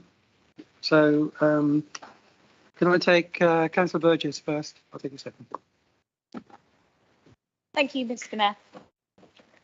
Residents contacted me last year to raise serious concerns about pedestrian safety, especially for young families and children walking from the new development at Mulberry View across Warren House Road near the junction with Ashridge Road in Norreys. The new development here is encircled by busy roads with no formal pedestrian crossing points, allowing residents to exit the development safely on foot. The developers appear to have simply cut a hole in the hedge, leading pedestrians out to the busy road, put down some tactile paving and left it at that. So that's why almost 200 residents have signed this petition, calling for a proper pedestrian crossing at this site. I raised the issue with officers last summer, and it's particularly bad here because the visibility at the crossing point is both poor for drivers and for pedestrians. The road is busy with many cars speeding above the limit of 30 miles an hour. It's an obvious point here for a proper pedestrian crossing. I've been there myself during the rush hour and literally seen children tentatively attempting to cross, clearly not sure whether it's safe. On Warren House Road, drivers coming round the bend can't see pedestrians, and pedestrians trying to cross cannot see the drivers. The council are right to encourage people to walk and cycle more, but they must provide the infrastructure to allow people to do so safely. This is just one of a number of crossing points across Woking Town, including in Wiltshire Road, Rectory Road, Milton Road, where residents know that the infrastructure is inadequate, and as a result, they've petitioned the council for proper safe crossings.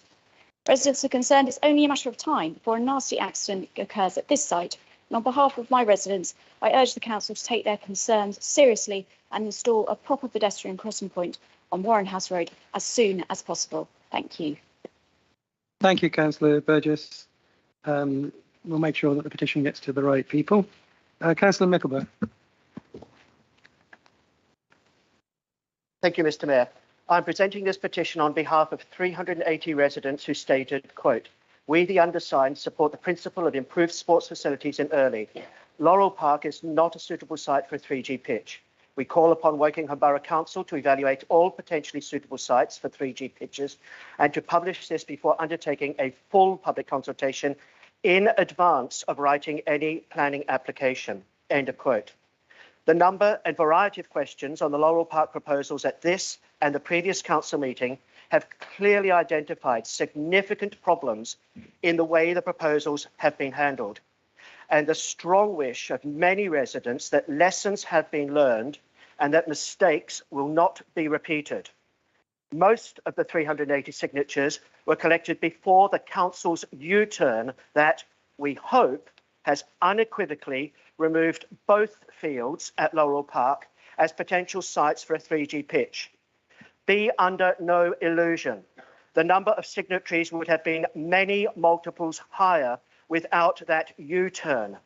And there would likely be extremely large numbers of objections if proposals for such facilities were proposed elsewhere in early, in the same manner that happened at Laurel Park.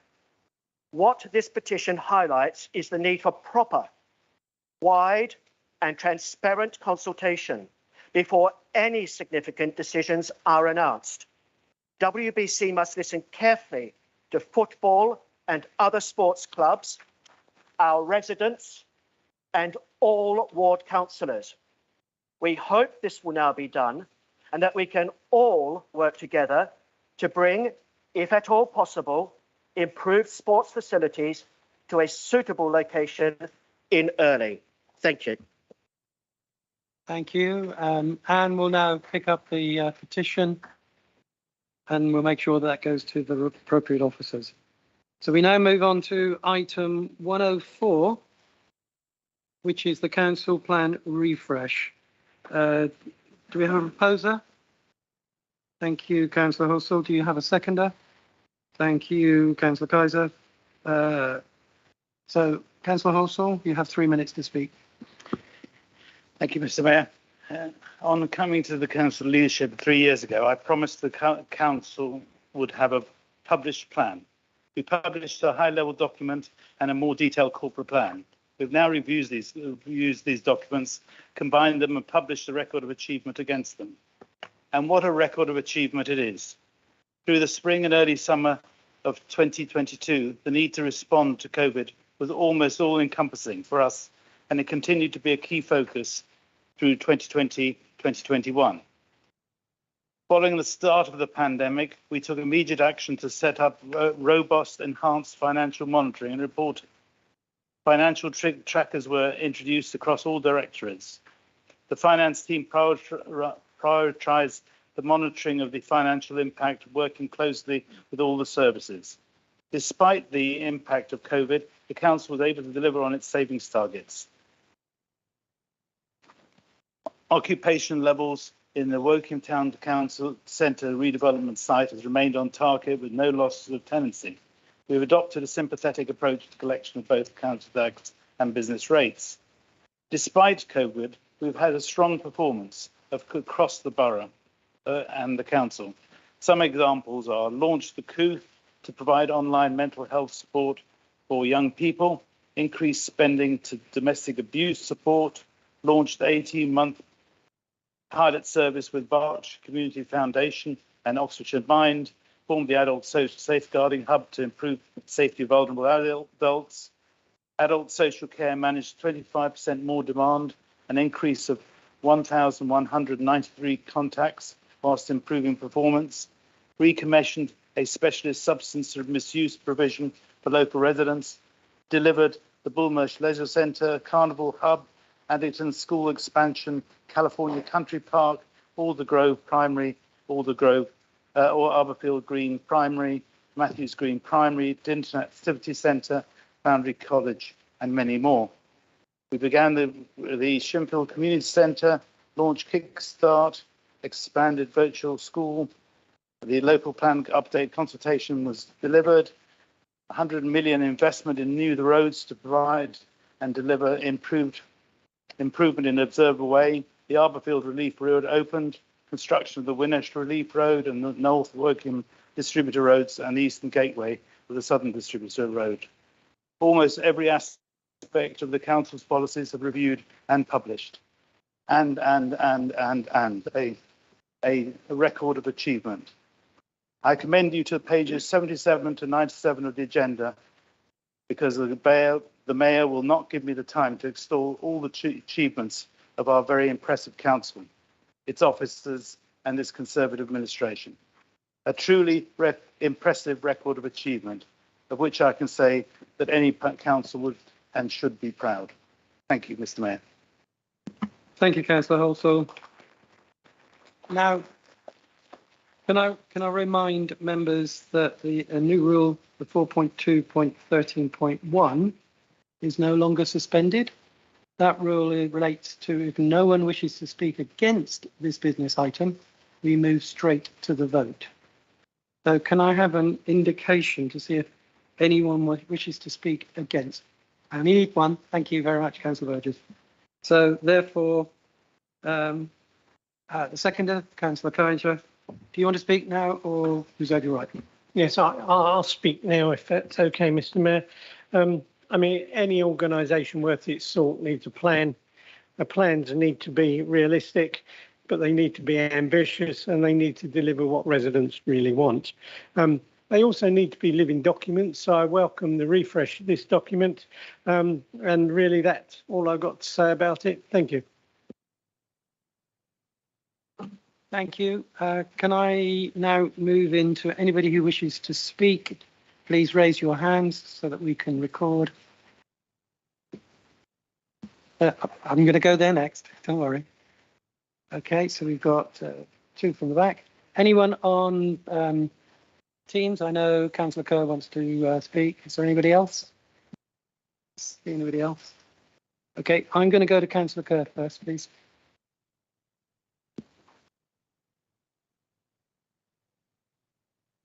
Thank you very much, Mr. Mayor, and good evening.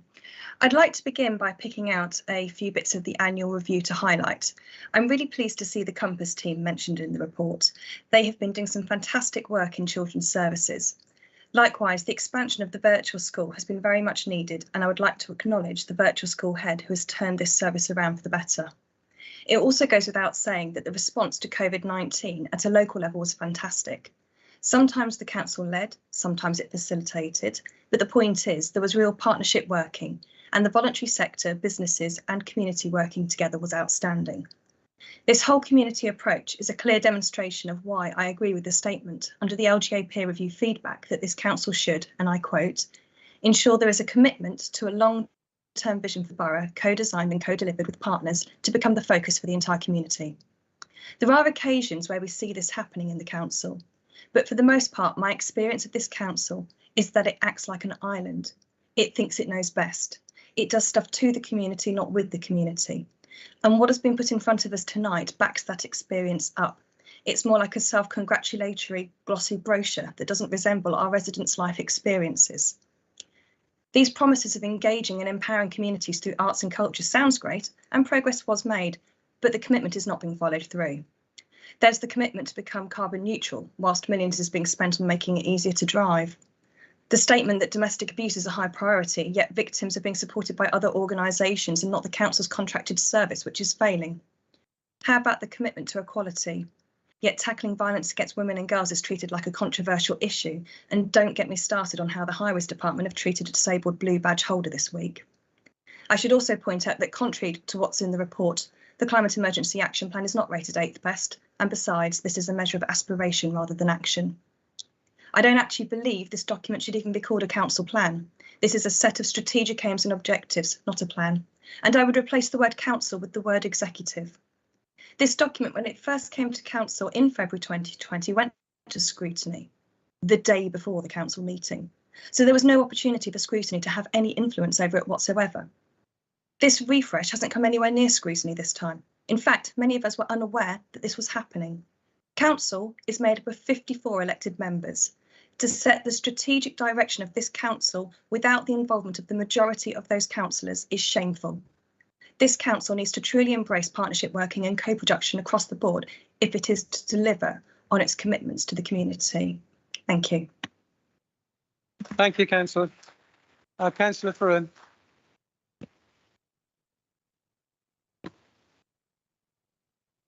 Thank you, Mr. Mayor.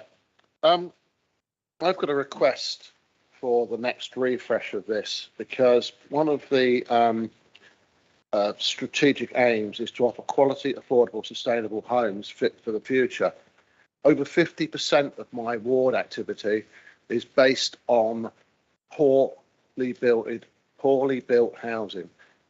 Residents living in damp conditions, young families under the GP because of the damp conditions. I've got houses where we've had to get the NHSB, whatever it is, in because the doors won't open and shut because they built at such an angle. How can we build quality back into this plan so that Wokingham, as a council, takes responsibility for making sure that that word quality is actually delivered?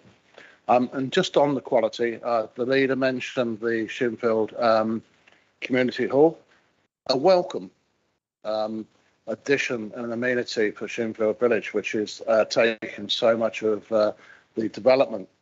And part of that amenity is a cafe. Unfortunately, we failed to put in a kitchen because we didn't realise that a cafe would need a kitchen, and we failed to put in any form of ventilation so that if any cooking takes place, the fumes, etc., are taken out. So we are now left with a shell of a building with a cafe which cannot be opened because we have no facilities. Again, it comes back to quality. So I would request that when we do this refresh again, that we try to build in some measures where we can actually ensure quality for our residents, not just volume. Thank you, Councillor Frewen. Councillor Burgess, please. Thank you, Mr. Mayor. There's several parts of this review with which I take issue, apart from the fact that some of it is simply an exercise in Conservative self-congratulation, a tone that was echoed in Councillor Halsall's introduction. If you take the climate emergency for one, the Climate Emergency Action Plan is woefully inadequate, yet in this document the area is described as overwhelmingly positive.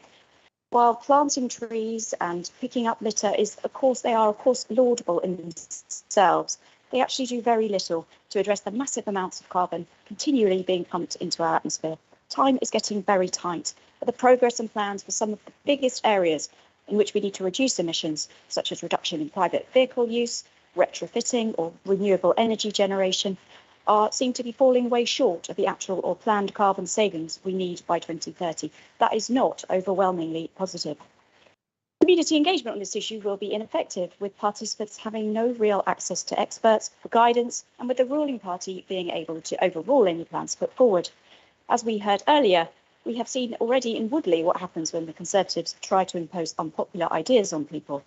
Proper engagement on this could have led to a traffic reduction scheme that people supported, not one that was rejected.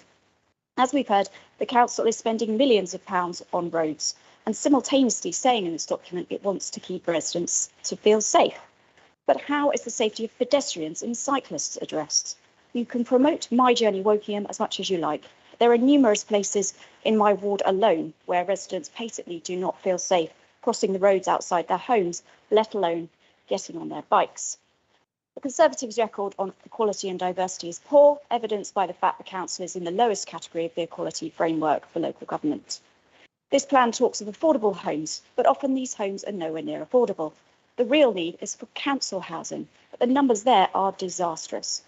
And all over the borough, issues of green space and road adoption frustrate our new residents, who often wonder if the council is on their side at all. We know the public's view on overdevelopment, and yet the Conservatives continue to support projects that will inevitably increase the demand for jobs and therefore homes in Wokingham, such as the Shinfield Film Studios and the third runway at Heathrow. And apparently we need a marketing strategy to, quote, sell the council. I wonder, how does selling the council with numerous press releases that say how terrific the council is actually help our residents? Or does actually it just help the Conservatives? Thank you, Councillor Burgess. I'm just going another sweep to see if there's anybody else wishing to speak. Okay, Councillor Cunnington. Anybody else on Teams? Councillor Cunnington. Mr. Mayor, this is my first year as an elected councillor. It almost fills me with despair. I know that there is a job for opposition to do, but my God, you must be able to find something good about Wokingham to wake up in the morning for. That doesn't mean that the Conservative council get everything right, But goodness me, I'd like to hear some positive stuff as well, because I'm proud of where I live. I just wonder why it is that I live in a place that's in the top 10 of the country to live in, and why people can't buy houses here quick enough to live in. And yet at some point it seems they might want to move away because they think it's so bad here. I don't understand it. I think this plan is good. I think it supports what our aims are. If we win awards for our climate emergency plan, it's not because we pulled the wool over some people's eyes. It's because it's well thought out and we're really starting to make the right noises and the right actions. So I would like to commend this plan. Thank you. Thank you, Councillor Cunnington. I'm now going to call Councillor Halsall if you want to respond.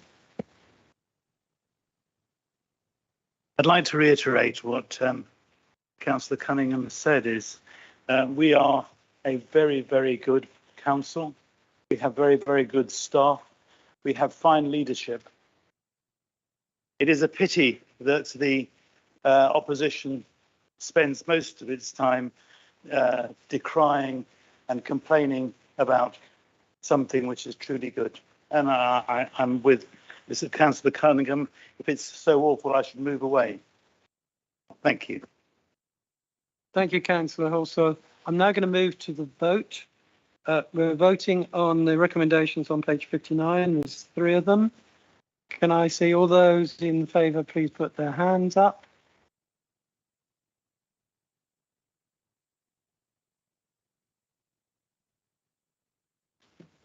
You can put your hands down. All against? All abstain? When the recommendations are agreed. Thank you very much. We're now moving on to item 105, the Gorse Ride Regeneration Project, changes to delivery model, pages 99 to 106. Do we have a proposer? Thank you, Councillor Kaiser. Do you have a seconder? Councillor Halsall. So, Councillor Kaiser, would you like to introduce the proposal, please? Thank you, Mr. Mayor. Mr. Mayor, Gorse Ride should be well known to everybody in this chamber. It is a development that we've been working on for some years now. We've successfully built the first phase. Now we're moving into the second phase. There have been some changes. We want to change the way that we fund it. We want to include more affordable homes. We want to include more social homes. Just to put into the background, let me just give you a bit of background to what we've done with social homes. In this borough, in the last 5 years, we've actually built 1,691 affordable homes. Now, I am told that some of these homes aren't affordable. Now, that's probably the case, but a lot of the homes are joint equity, shared equity, which allows people to get onto the housing ladder who would never have been able to get onto the housing ladder.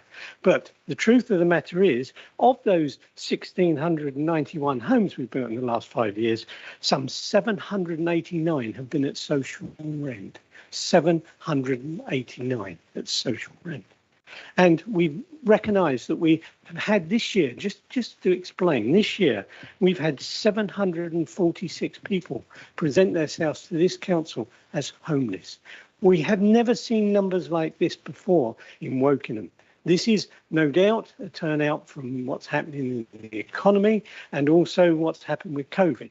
We are seeing the sort of numbers that some of our more urban boroughs, more urban councils are seeing.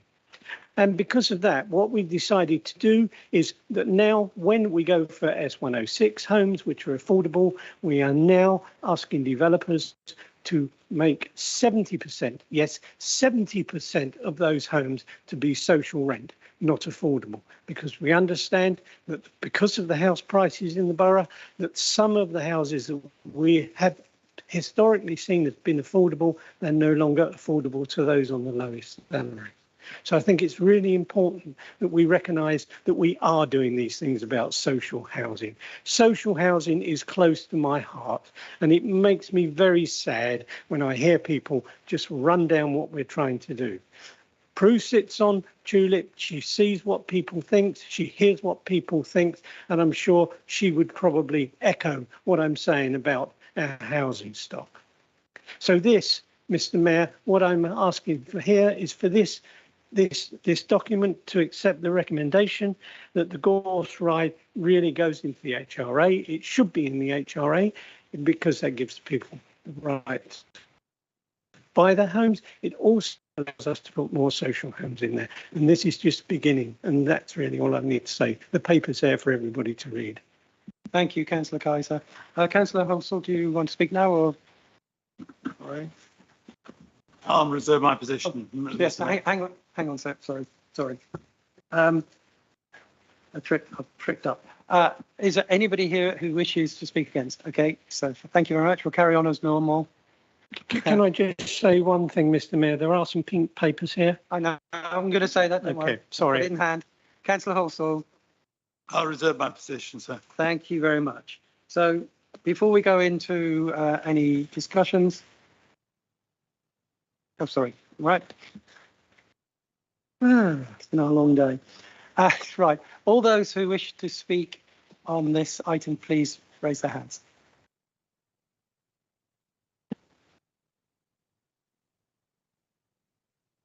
Is there anybody on Teams? No? Okay, thank you. I'm going to go Councillor Bray. So we are going to support this item on changing the Gorse Ride project into the housing revenue account because the housing revenue account can support the level of borrowing envisaged. And this is the best way to deliver some much needed social housing. But there is one thing I want to mention which is not agreeing with the report. And that is something that we mentioned at the budget meeting. So this change to the delivery model has not come out of the blue. It has been some months coming. Yet there was not a single mention of the possibility of the 37.5 million extra housing revenue account borrowing in the Treasury management strategy or the capital strategy that was presented to and voted for at the budget meeting, despite papers having gone to the executive that very day, making it clear that this was the plan. And that does rather undermine the integrity of the budget process, in that council has voted for two strategies, which even at the time of the vote were known not to be the full picture. That is not the fault of the Gorse Ride project itself. This borough badly needs more good quality social housing, and Gorse Ride is a contribution to providing that, and we wish the project well. But really, that is not the way to do a budget meeting. If you know something's coming, it should be in the papers. Thank you, Councillor Bray. Councillor Burgess. Thank you, Mr. Mayor. I have a few concerns about this item. First, this development has been much touted as a successful use of the S106 commuted sums. However, as many affordable properties are actually being demolished as part of the development, the council is spending millions and millions of pounds of commuted sums to create just 51 additional affordable homes. There's thousands of families in the borough either on the housing waiting list or who are struggling with rent costs and therefore unable to save for a deposit to buy their own properties. What we really need is many, many more council houses. The knock-on effect being cheaper private sector rents, cheaper first homes. Second, I don't understand why the scheme is so expensive at £106 million for 249 homes. So that equates to around £425,000 per home. That seems an extraordinary cost when we already own the land. They are energy efficient homes, but that only adds a few percent to the cost. And third, I don't support the delegation of authority to a director. We've already seen that no provision at all was originally made for contingency on this project. Thank you. Thank you, Councillor Burgess. I'm going to do another sweep. Anybody else wishes to speak before I hand back? Nope. Okie dokie. So back to the proposer to have your right of reply. Thank you, Mr. Mayor. I understand what Prue says about budgeting and having a dual hat. It did put us in a bit of a dilemma. We hadn't made our mind up. We weren't clear what we were actually going to do, whether or not it was going to the HRA. It was a suggestion at the time. It wasn't a done deal. The numbers hadn't been seen through, and we had to produce the budget. Now, that said, we did discuss this with Julep, and Prue was there. She was actually there and heard us talk about it. We actually spoke to them about it, and I've spoken to them today and told them that when we do a refresh of the budget, which we will be doing, which will need to be done, we will be including that in the HRA. The numbers are being looked at currently, and they will be produced and become public. With regards to the costs, unfortunately, Gorse Ride didn't just have temporary homes, it had temporary infrastructure as well. We found once we've started to pull the houses down, remember that we're not just building houses, but we're pulling down 168 old homes. We found the infrastructure is very, very poor, and we found we make better use of the land. We can provide better green spaces for people on the estate. I'm sure if Councillor Burgess would like to go and have a look at the estate, she'd be very pleased in the condition and what we've actually provided there and the quality of the homes we've provided there. And maybe just talk to some of the residents, and they may put us straight on why the fact we have to spend so much money. What does she just we do? We just walk away from it? Thank you. So I'm now going to move to the vote. All those in favour of the recommendations 1 to 4 on page 99, please show.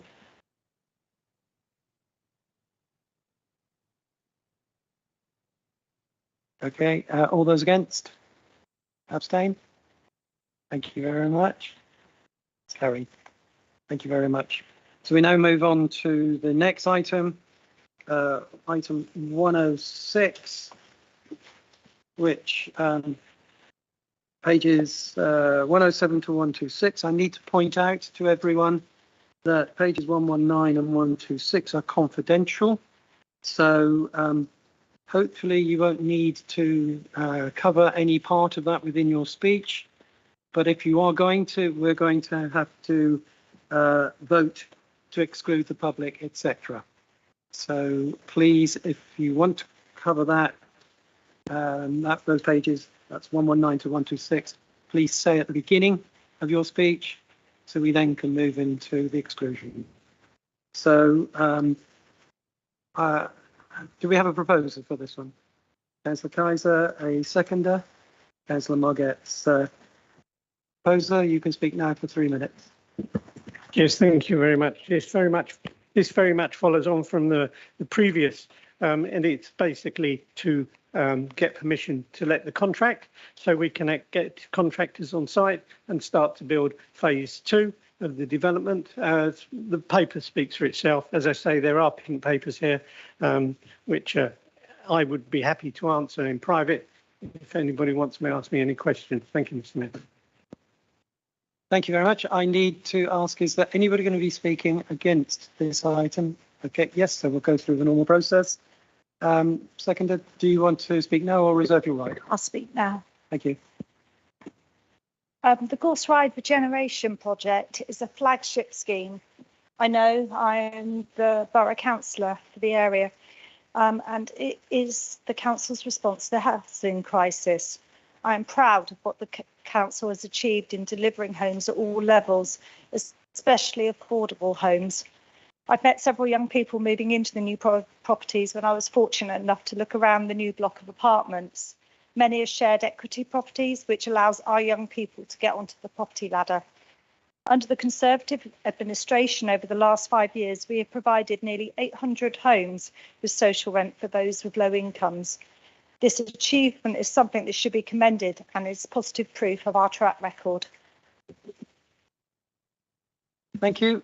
Can I have an indication of who wishes to speak? And anybody on Teams? I can't see him. So we'll go straight to Councillor Bray. Thank you.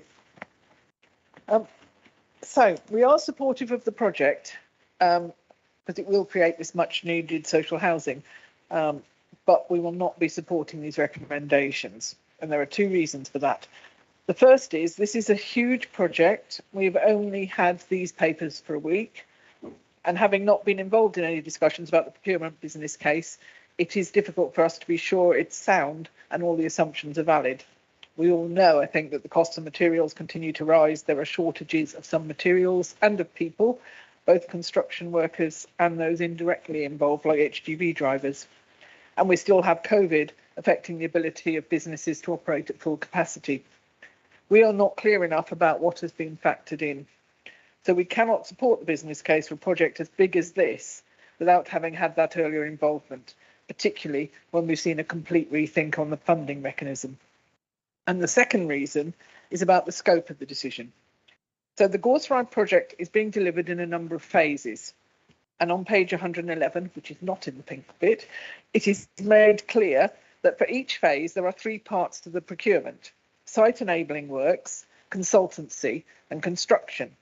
But only the construction procurement exceeds the financial threshold that the executive can sign off, and therefore that is the only part of the procurement for which council approval is being sought. This severing of the connection between the different elements of each phase feels slightly peculiar and a bit like a way to get round involving full council in decisions. But to me, the site enabling works and the consultancy are an integral part of the project, and the construction depends upon them. And therefore, I would feel more comfortable with the three interdependent elements being authorised at the same time, and with the whole council having an opportunity to discuss them. They can be separate contracts, but they are not separate projects. They are part of the same thing. So what this boils down to is we will be abstaining because we have not been given enough opportunity to properly engage with the procurement process. And also we feel that full council should have been making the decision on the project as a whole and not just on one part of it. Thank you, Councillor Bray. Is anybody else who wishes to speak and do a final sweep? Otherwise, the proposer has the right to reply. I would just ask everybody. I stand here being accused of doing things. I'm very sorry. I must apologise for that. I just ask everybody to support the recommendations. How you can support the fact that you want to build it and then not support the procurement, I just don't understand it. Mental. Thank you very much, Councillor Kaiser. So we're going to go to the vote. All those in favour of the recommendations on page 107, please show.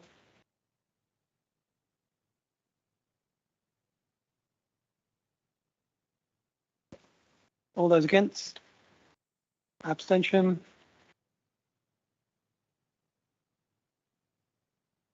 So that has been carried. Thank you very much.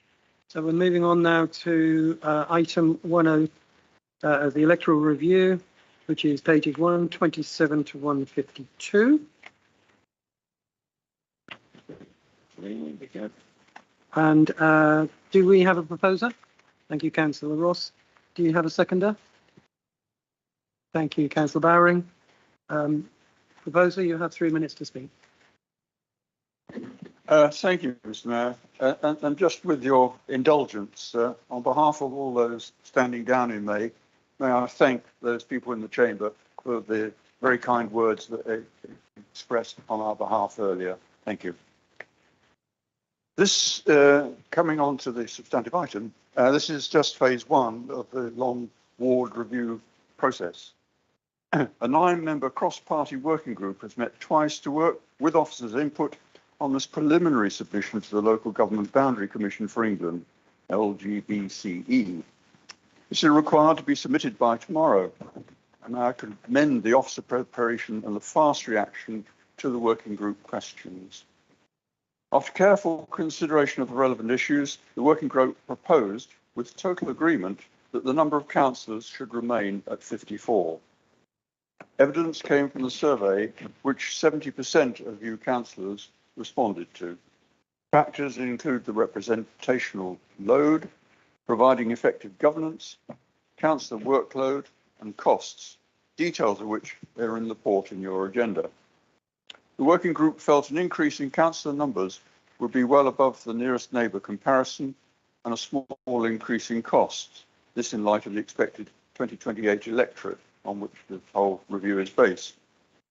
A decrease in the number of councillors would give WBC the highest electors per councillor figure in Berkshire, a reduction in the numbers on some committees, and increased councillor workload with negligible cost savings. We also had reservations that reducing the number of councillors would negatively impact on the ability to attract people from all parts of the local community to stand for election. This includes those in full-time employment and those with caring responsibilities. The submission includes answering all the required questions, considering the array of committees, the executive, scrutiny, and the wide number of external partnerships and outside bodies that us councillors are required to represent WBC on. There is also the local casework that we're all involved in. Mr. Mayor, the working group that I chaired has looked closely at all these factors and believe that retaining the number of councillors at 54 to be a sound proposal for this council to submit to LGBCE. Thank you. Thank you, Councillor Ross. I need to, is there anybody going to be speaking against? Okay, right, so we carry on as normal. Okay. The second, so do you wish to speak now? No, apologies. Councillor Bowring got in before you. Yes, he did. He did. Unless you wish to give way.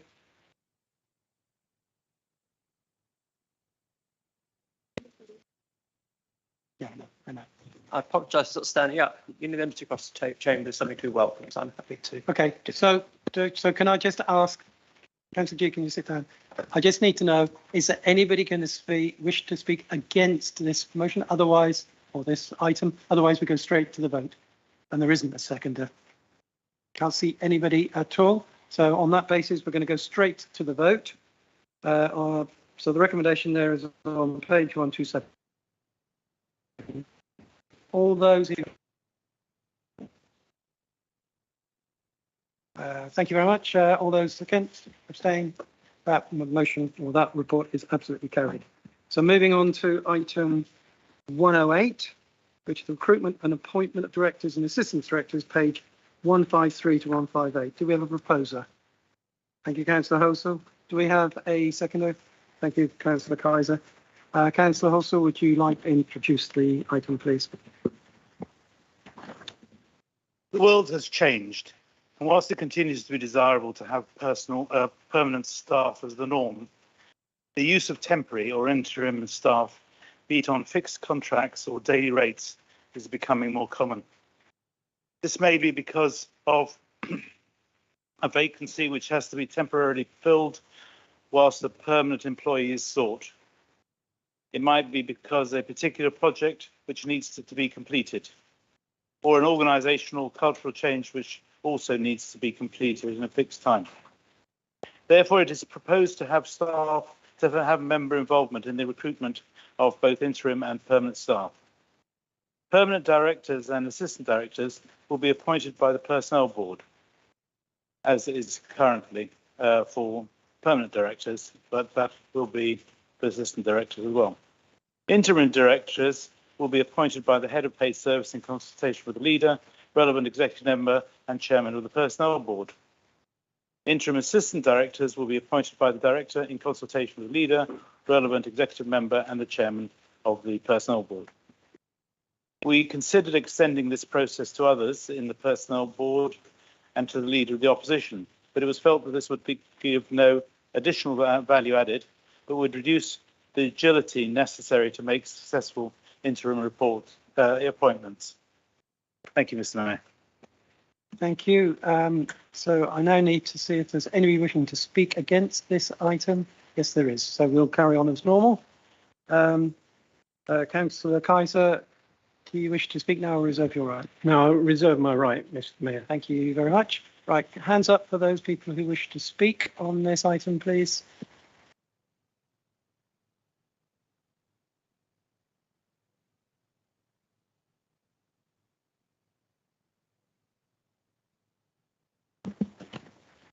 Okay, thank you very much. As an HR manager, I believe that getting the right people appointed to our key leadership roles is one of the most important things that we can do to provide Wokingham residents with a strong council which delivers the services that they need. Getting different perspectives in the decision-making process for these appointments is essential.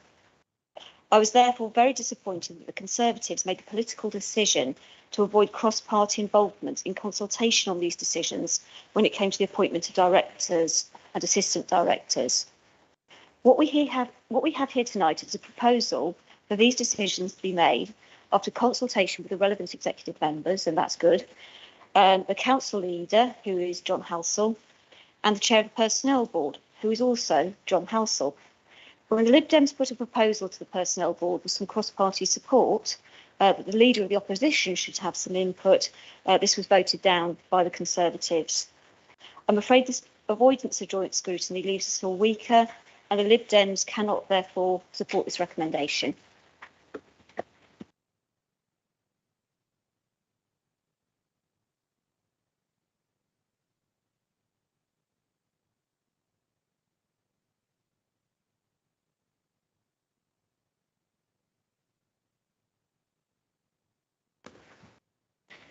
This is fine.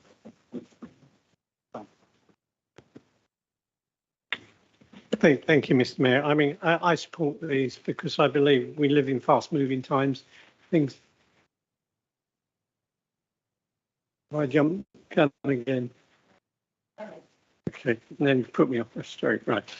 We live in fast-moving times, and we need to make decisions for senior managers in interim roles very quickly, and the shorter the lines of communication and the fact that the executive member and the senior officer is involved, who's making who's obviously making the decision. I think this is a good change, and it's something that's been needed for some time. Thank you.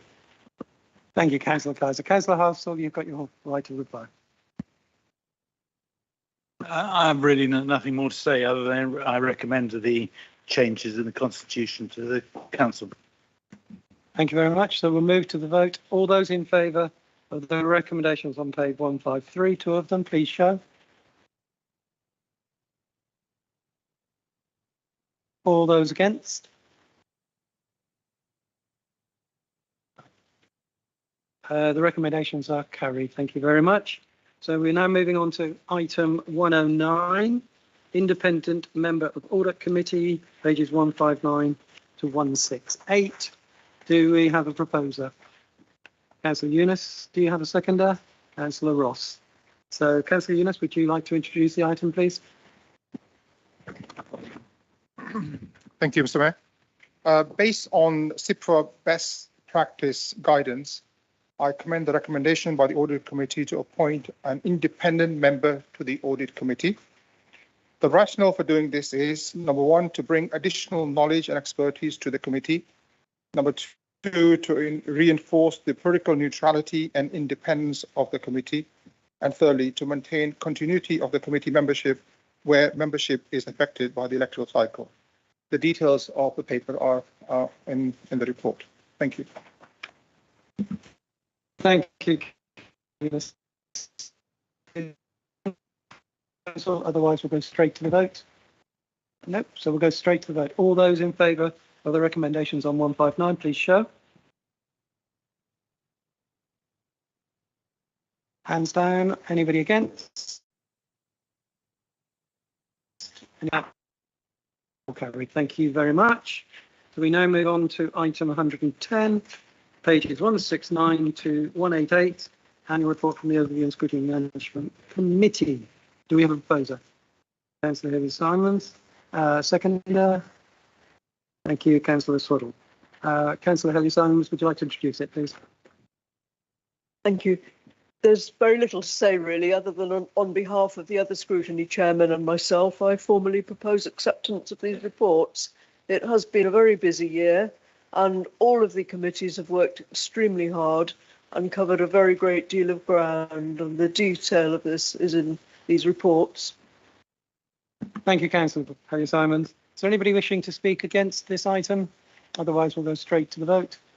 Can't see anybody. Okay, straight to the vote. All those in favour of accepting this report, please show. Yep. All those against? Abstain? The report has been accepted. Thank you very much. Moving on to item 111, pages 189 to 228. Do we have a proposer? Councillor Murray. Do you have a seconder? Councillor Bowring. Councillor Murray, would you like to introduce the topic, please? Mr. Mayor, I don't have much to say on this other than the reports are as they have been written, and to briefly comment that working closely with the outside bodies is an important function of council work and provides a vital connection to organisations in our community that might not otherwise have their voice heard by this body or by our officers. The outside bodies reported here represent a diverse cross-section of the charities, community groups and interest groups that support work and provide help to our residents, and include such wonderful organisations as Age UK Berkshire, the Berkshire Maestros, Keep Mobile, and the one that I sit on myself, which is the Special Aviation Special Interest Group, Strategic Aviation Special Interest Group. Always get the S's the wrong way around, my apologies. All of which are doing vital work on behalf of our community, and I commend these reports to Council. Thank you, Councillor Murray. As again, anybody wishing to speak against this item? Can't see anybody, so we'll go straight to the vote. All those in favour, please, of accepting this report. Thank you. Hands down. Anybody against? Nope. Abstain? Nope. So those reports have been accepted. So we now move on to item 112, which is the member question time. Okay. First up is Councillor Actor. Would you like to ask your question of Councillor Smith? Thank you, ma'am. My question is, over 30 trees have been felled on council-owned land in Charvel by a resident towards the end of last year. The resident in question is claiming they had permission from the council to fell these trees. However, they don't have any proof of the permission granted. In light of the climate crisis and recent tree planting initiatives, can the council advise what they're doing to rectify the situation and prevent other residents from believing this is an acceptable thing to do and do the same? I did see Councillor Smith. Councillor Smith is not here. He was on Teams, but I think he's dropped off. So I'm taking the question. The land you referred to, Sam, was transferred from the council via lease agreement to Charvel Parish Council in 2016. Consequently, it is Charvel's PC's responsibility to take further action against the resident who felled the trees.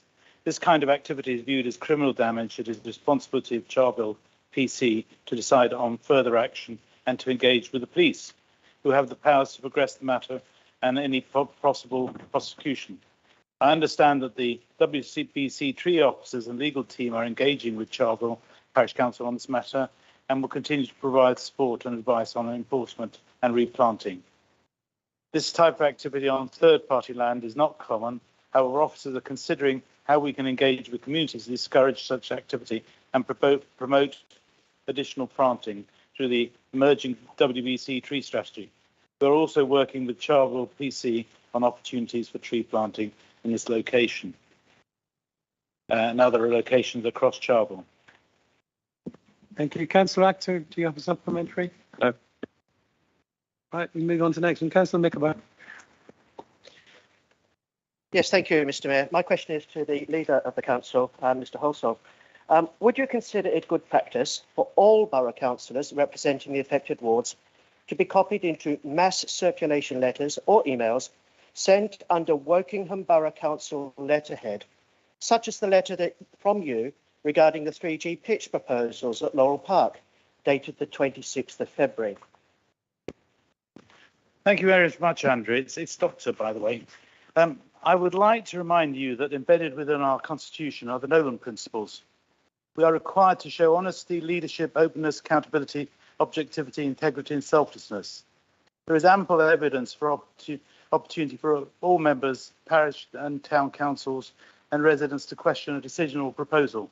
This can be simply by giving me, the executive member, chief executive or director a call. This administration is here for one purpose and one purpose alone, and that is to serve the residents. By being open and transparent, hopefully if we got it wrong, it will come to light and we get it right. The recent debate over Laurel Park has regrettably shown us wanting. There is ample evidence that the proposal to site a 3G pitch at Laurel Park was in the public domain in and before March 2021, when it was advertised in the Executive Forward Plan. The proposal was first promoted by Councillor Jones in December 2020, followed up by many other discussions he and officers had. There were no member or public questions on this proposal until February 2022, when residents en masse questioned the council. It was never raised in overview and scrutiny, nor whilst the budget was being scrutinised. The executive's proposal to call it and included in the budget proposal and explored was not called in. Indeed, there is ample evidence that early town council enthusiastically supported the decision until very recently, when they found that the local residents were against. I understand that conversations were being held to improve the pavilion to accommodate this 3G pitch in September 2021. Thank you. Do you have a supplementary? Yes, I do, thank you. And thank you, Dr. Holsall, for your response. I'm also Dr. Mickleborough, PhD. And thank you also for acknowledging that the council has been found wanting on this particular matter. The answer which you've given is not the one that you gave me during the meeting with residents at Laurel Park. There you told me that it was not necessary for me, a ward member that would be affected by these proposals, to receive your letter because it was all over social media. For so many reasons, this is not the way that this council should be communicating. But my supplementary question is, how many times have Conservative councillors deliberately not been forwarded important correspondence from yourself that directly affected their wards? A simple numerical answer would suffice. Thank you.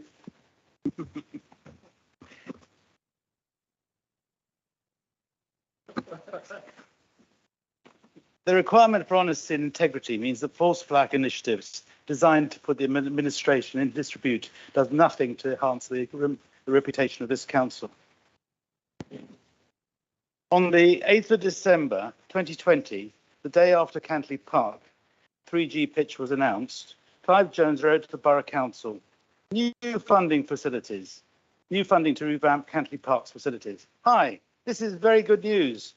How are discussions going with them about Laurel Park? It would be great to have something similar here. Can we have an update, chat?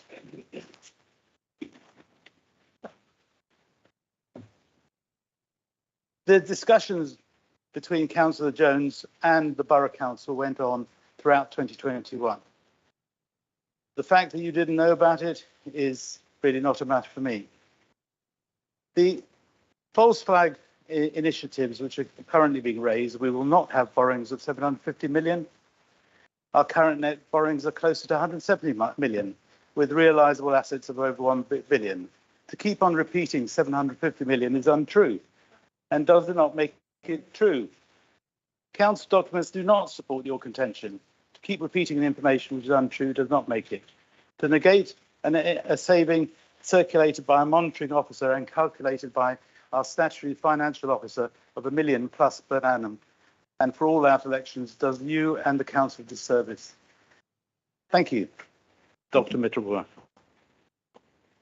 Thank you. And I'm Councillor Keith Baker, MBE, but don't worry. Dave, Councillor Hare, you're on Teams. Can you ask your question of Parry Bath or John Hossel? I'm asking Parry Bath this question, please. And I'm just David Hare, and I asked the question standing in my name.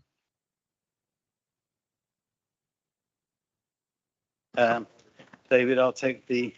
Can't I? I was asking Parry Bath this question, please. No, I'm taking all the questions on this topic. Obviously, you don't trust... Fire away, though. Councillor Hare, please, no chit-chat. Councillor Hossel has every right to take the question as he is leader of the council. Sorry. Just one moment, please. Yeah, I think I'm...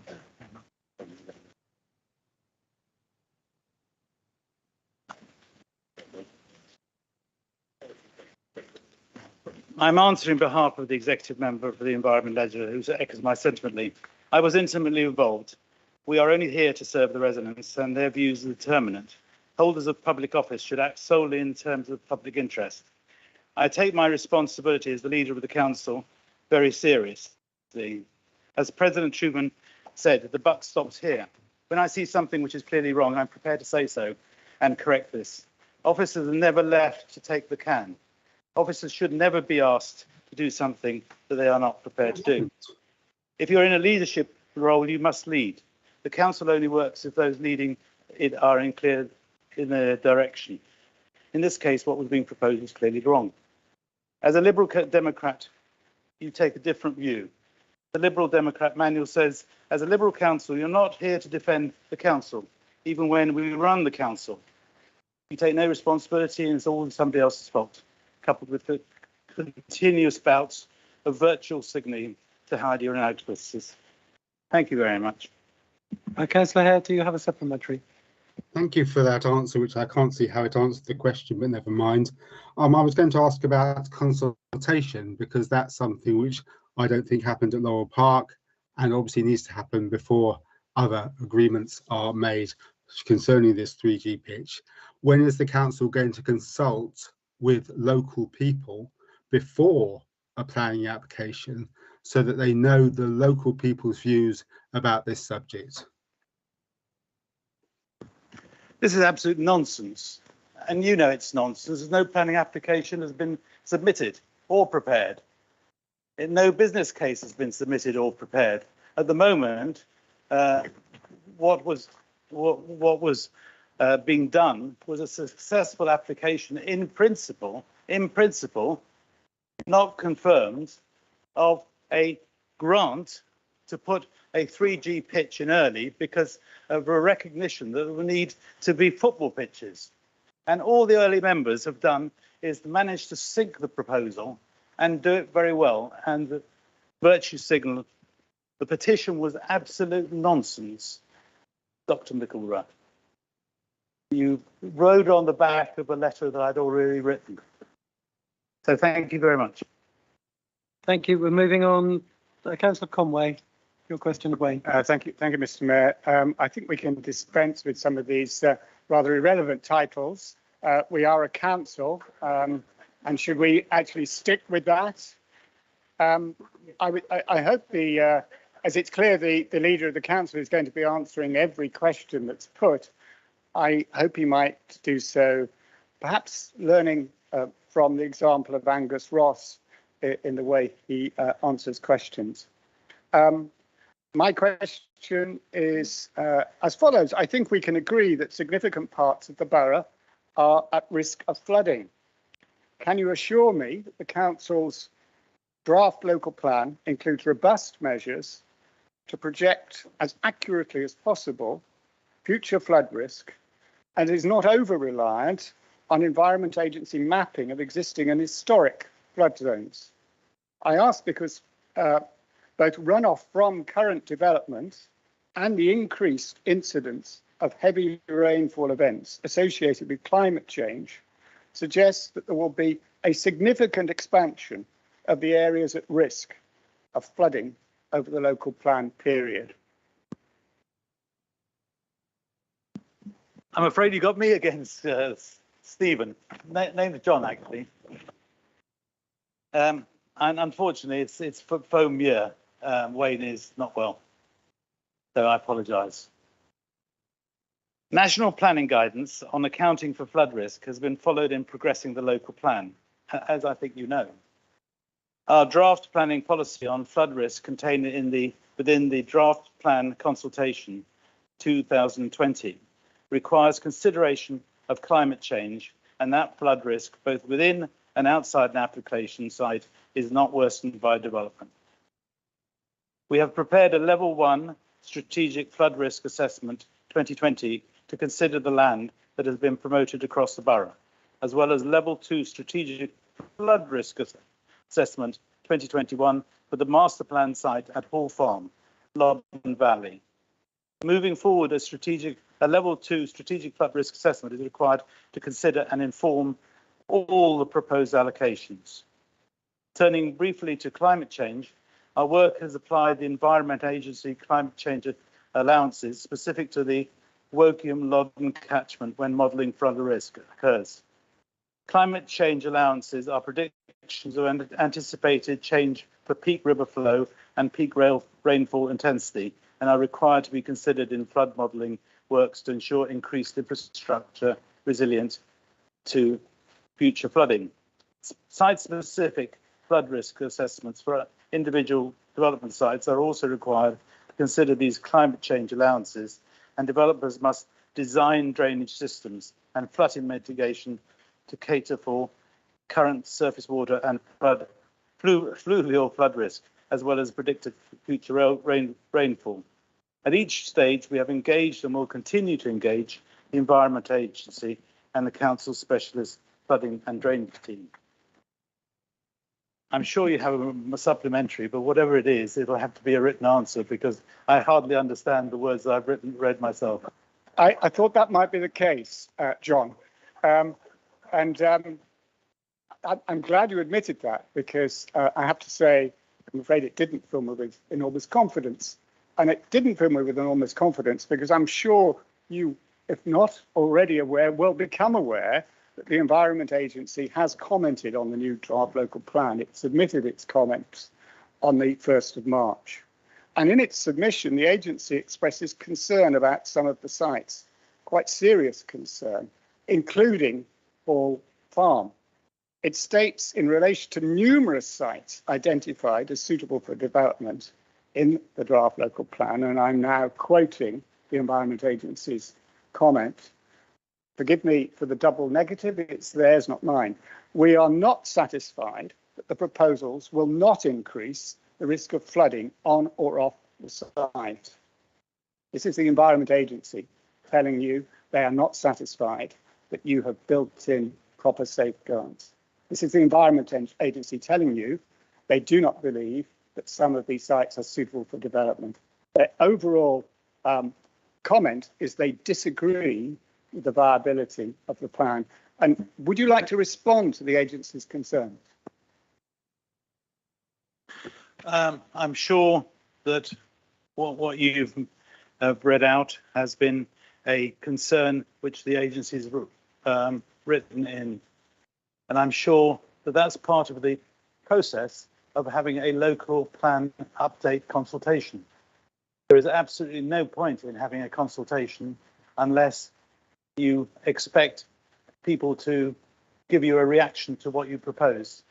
And I'm sure that will be taken into account and responded to in the next consultation, which would be the Reg 19 consultation or another Reg 18 consultation if there is sufficient pushback against the current plan, local plan update consultation. But thank you very much for the question. Right, we now go to teams. Councillor Kerr. Thank you very much. We are all aware of the sharp increase in energy bills that are having a huge detrimental effect on our communities. The debate we're seeing played out in the media focuses on the sourcing of our energy, but very little is being said about reducing the demand for energy in the first place. People are requiring more gas and electricity to heat and power their homes at a greater cost to them than they would have needed if the National Green Home Grant Scheme hadn't been a failure and if this government hadn't scrapped the zero carbon homes policy in 2016. I do appreciate that this council is helping to deliver the Green Home and Local Authority to Delivery scheme and the Eco scheme, which helps households to insulate better. These schemes are focused on low income and vulnerable households, with the vast majority of households not qualifying. This energy crisis is really going to bite for a lot of people who do not qualify for these schemes, and people are going to be looking for support and guidance at this challenging time. What is this council going to do to facilitate this? Well, thank you for your question, Councillor Karen. I'm sorry that you have to put up with me rather than the leader of the council in answering your question. There is no one solution to the problem of the rising energy costs. As a result, we need multiple alternatives to engage and support our residents. The hugely successful Eco and EcoFlex Help to Heat schemes remain open and continue to support families keep down their home heating costs.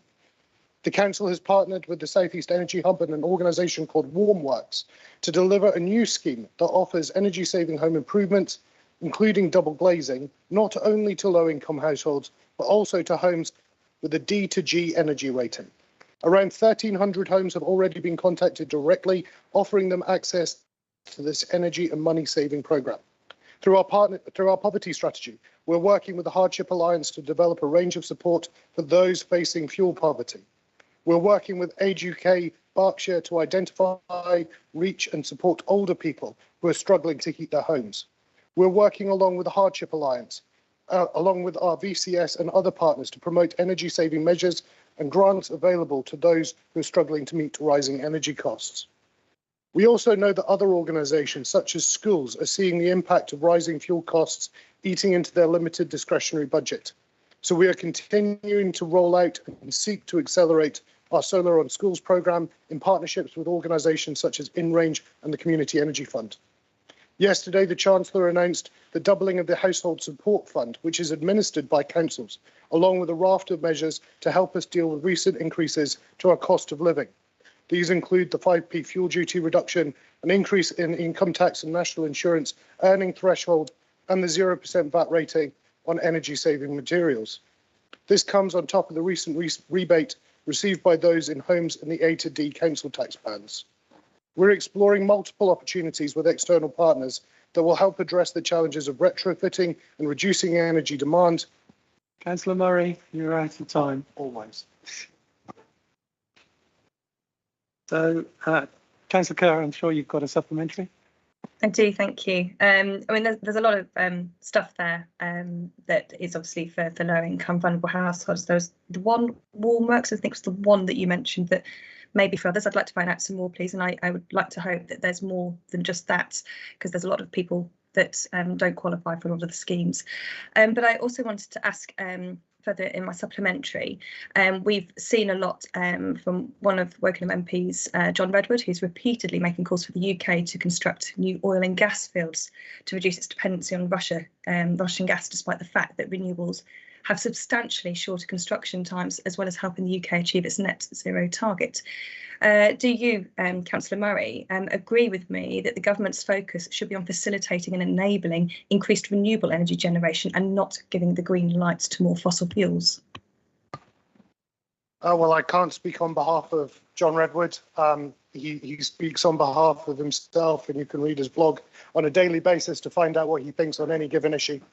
My own personal opinion, and I've expressed this on numerous occasions in this council and through our actions, we are doing all we can to increase the amount of renewable energy generated within our community. We're putting solar panels on schools. We're taking actions in order to help residents reduce the amount of energy they use in their homes and to reduce their energy bills as a result of it. If you have any additional ideas of things that we could be doing in order to generate more renewable energy in our community, I welcome them. If you have any suggestions of more things that we could be doing to help our residents reduce their energy bills and reduce the amount of energy that they're using at the same time, I welcome them as well. Please contact me directly, and if we can put it into place, we will action it. Could you answer my question, please? We're now moving on to the next question. You didn't answer the question. Councillor Fishwick. Councillor Bray. Thank you, Mr. Mayor. Standing order 4112M. Can we please continue the meeting beyond 10:30 for an extra half hour? Thank you. Do you have a seconder? Thank you, Councillor Conway. We go straight to the vote on this. All those in favour of extending to 11 o'clock, please show. All those against? And any abstentions? I'm afraid your motion has fallen. So we will be ending at 10:30 as normal. So, Councillor Fishwick, would you like to put your question to Councillor Jorgensen? Yes, thank you, Mr. Mayor. I'd like to ask the executive member for Highways and Transport the following question, but I may get Councillor Horson. I don't know. I may get Pauline Jorgensen. The Woodley to Reading cycle route was awarded funding from the DFT under the Active Travel 2 tranche. As this scheme has been delayed beyond the original deadline date, will the executive member guarantee that the DFT funding will not be lost? Thank you, Paul. I could give you the short answer or the long answer. The short answer is yes. The slightly longer answer is we've had a very good meeting with the DFT earlier this week. They've not only agreed that the £575,000 grant can be extended further, they've given us some helpful suggestions about how we might improve the route. And finally, they've also, I'm very delighted to announce, given us an extra 2.95 million towards segregated cycleways compliant with LTN 120 in the borough, which I'm very pleased about. They're obviously convinced that we're trying to do the right thing for cycling and the right thing for walking and the right thing for transport, and they're putting their money where their mouth is. Councillor Fishwick, you've got a supplementary? I do, and thank you for that. It would appear, therefore, that Grant Shapps has told British UNAC that the active travel funding has already been committed, as many authorities in England have received a letter this week on Tuesday, just before the budget. So this additional funding, which is coming for Wokingham, is very much welcome. So my question is, what is the definitive timetable for delivery of this and the remainder of the Woodley to Reading scheme? And how will you be making the case to residents who opposed the original scheme? Thank you. Thank you, Paul. Yes, I'm very pleased with the amount of money we've been given for this. We've been given considerably more than quite a lot of other councils. It's very important to get the design of these things right. We will listen to residents and their views. We will talk to the town council and we will talk to local members. We're very keen to get a cycleway. It is very difficult to do cycleways. I think you yourself will recognise that more or less anywhere you try and put a cycleway which is segregated on a road, somebody will object to it. So it is very, very difficult to find the right route, but we will work on that with the residents and with local councils. In the end, we will work as long as we need to work to actually get something that people will use. There is no point in imposing a cycleway or anything else on people if they're not going to use it and if they don't want it. So we're going to work very hard with this money that the government have given us to make sure we provide a really good cycleway for the residents of Woking Borough. Thank you. Moving on, Councillor Smith, you have a question again of Councillor Robertson. Hello, good evening. I would like to ask the question to the Executive Member for Highways and Transport, the following question. Please could you clarify which of these statements is correct? In the executive meeting of the 24th of June, you were admitted as being pleased to see the proposal for a 3G pitch at Laurel Park. A letter from Woking Borough Council to a small number of residents talking of looking into the feasibility of installing a floodlit all-weather pitch towards the end of 2022. A Facebook post 5th of February in which you wrote the proposal is in a very early conceptual stage. Thank you. As this is not a highways question or a transport question, it's wrongly directed to the member for highways and transport. Thank you for your question, Caroline. I would guess that all the statements are true. As a council, we are delighted that we have received a Football Foundation support. We recognise the need for football pitches in the borough and in particular in Early. However, we do recognise that there are problems with Laurel Park, and the discussions on Laurel Park from the Executive Member for Highways was particular to if they could sort the highways problems, because there is a traffic problem already. The proposal is at a very early stage, and if we can find a suitable site, then we have budgeted the capital spend and in principle have grant support. But that grant support, I now understand, is only for Early. So lots of thinking caps on. Thank you. Have you got a supplementary? Yeah, it's just a quick one. It was just to clarify that last statement. You said that budget was for Early only. Was that clear? Yes, indeed. Thank you. Okay, we've just got time for one more. Councillor Dennis, ask his question of Councillor Jorgensen. Hello, this is for Councillor Jorgensen. In August 2020, the Borough Council submitted a bid for the Active Travel Phase 2 funding, claiming to have undertaken a robust scheme prioritisation process, leading to two alternative options. £576,000 was granted in November 2020, but the council decided to spend this on an entirely new scheme in Woodley. Inevitably, this took longer than originally envisaged, and after a rushed consultation process, the scheme and associated funding are on hold indefinitely. The wider network plan for walking and cycling, the LC WIP, was to be developed for public consultation starting in June 2021. It is now March 2022, and there is no forecast for when this consultation will start. The first part of this, the LC WIP for Wokingham Town, was completed and presented to the Executive Member for Highways and Transport in 2020, but has not been published. The local carbon transport plan, which was commissioned by the Council in 2019, has yet to be seen, and projects such as the A327 cycleway and replacement railway crossing to make walking and cycling easier have all slipped. So, does this Council acknowledge the urgency of these issues, and can they commit tonight or in a written response to a schedule for when each of these issues will be resolved? Thank you for your question. I think I've partly answered some of it, Peter, in the answer to Paul. Your recollection of it is not the same as my recollection. The original plans were for 3 different routes for cycleways. One was in Wokingham, one was along the A4 and either down towards the Thames Valley Park or along under the roundabout into Reading, and the third one was a line drawn through Woodley. These were all taken to public consultation. We've got a lot of responses, and the one that was most popular was the line drawn through Woodley. That was then developed into a more detailed scheme, which was the one that was put out for consultation at around about Christmas last year. That obviously got a lot of feedback, which suggests that the residents were very unhappy with the one-way section on the way into the precinct by Waitrose at that end.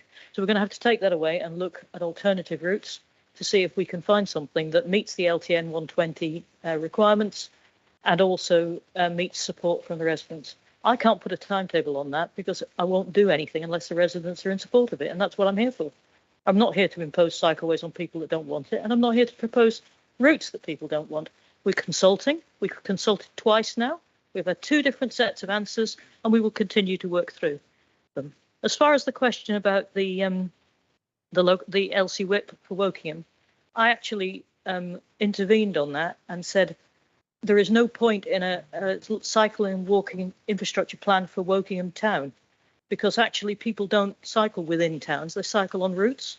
So we need to do a wider view, which is all the key routes. So they went back to the drawing board and not only looked at the walking and infrastructure plan, which is in Wokingham Town itself, but also how people use it to travel through the borough as a whole. And that's why we haven't done anything with the plan that was originally published for Wokingham, because there's a real danger if you don't look at the routes. You improve a whole load of cycleways, but you don't improve enough cycleways for people to get on the routes that they want to travel on. Do you have a supplementary? Oh, I kind of do. It's a slight direction from that, so I'll be interested to see what you do with the rest of that LC WIP stuff. One of the things that is apparent is the amount of money it's going to be costing. I wholeheartedly welcome the extra funding you're receiving from the government. However, that does leave a gap with the funding as we go on. So you've got it down to 33 million to be spent to complete 50% of the LC WIP by 2030. And then you're going to do that about 3 million a year, reducing that to 2 million by 2024. So you're still going to have a gap there. So how is the council going to fund that? Some of the funding will come from developers as part of the developments that are being done. Some of it will come from more grant funding. The officers have already proven themselves very good at getting grant funding from the DFT, and we're going to continue with that process. I don't foresee a gap, but I do foresee it's a 5-year funding, and we haven't got all the grants in place yet. Thank you, Councillor Jorgensen. We've actually run out of time for this item, but rather than start a new item, we've only got 2 questions left. So I propose that we'll take those 2 questions, which will take us up to 10:30. So I'm going to call Clive Jones to ask his question of Harry Bath / John Halsall.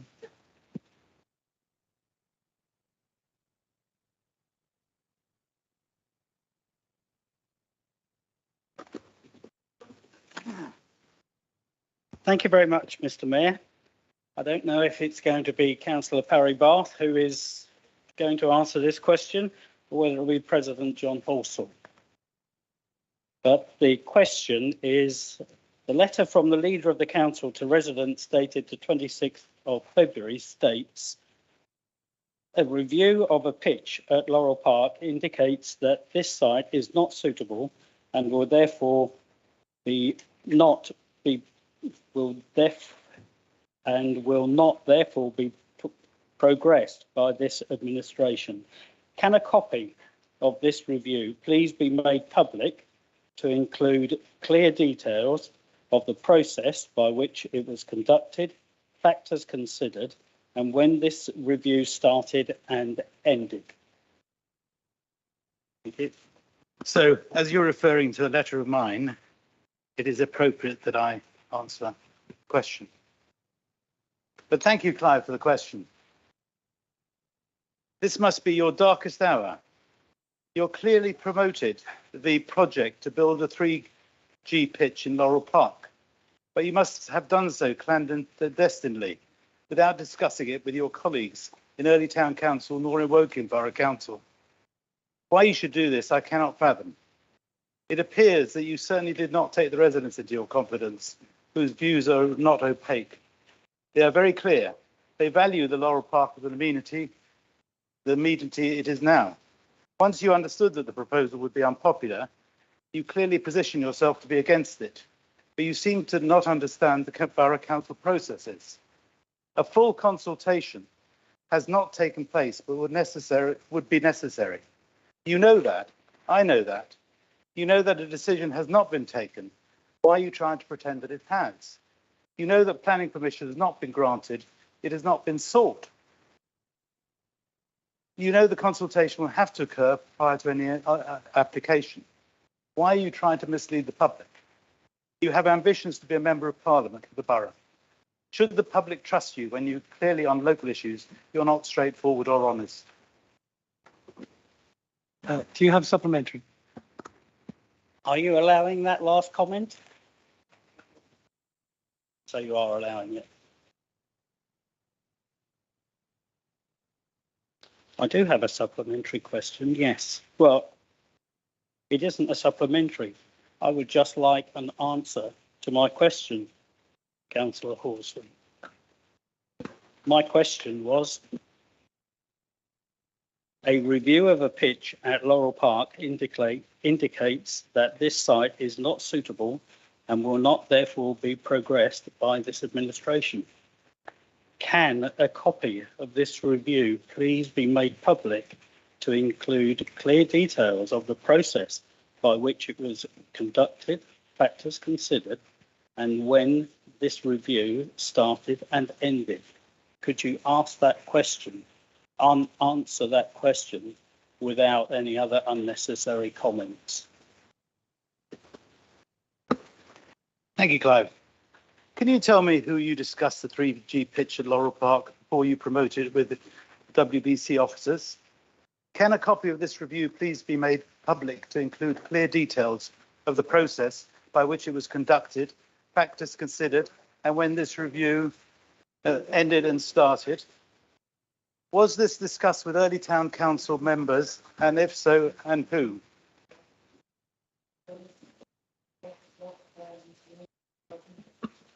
This is a members' question. This is a members' questions session where the person who is asked a question is to answer a question.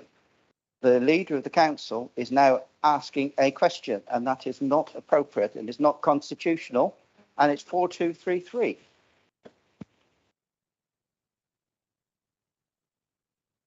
I will consult with Democratic Services to see if that is the relevant.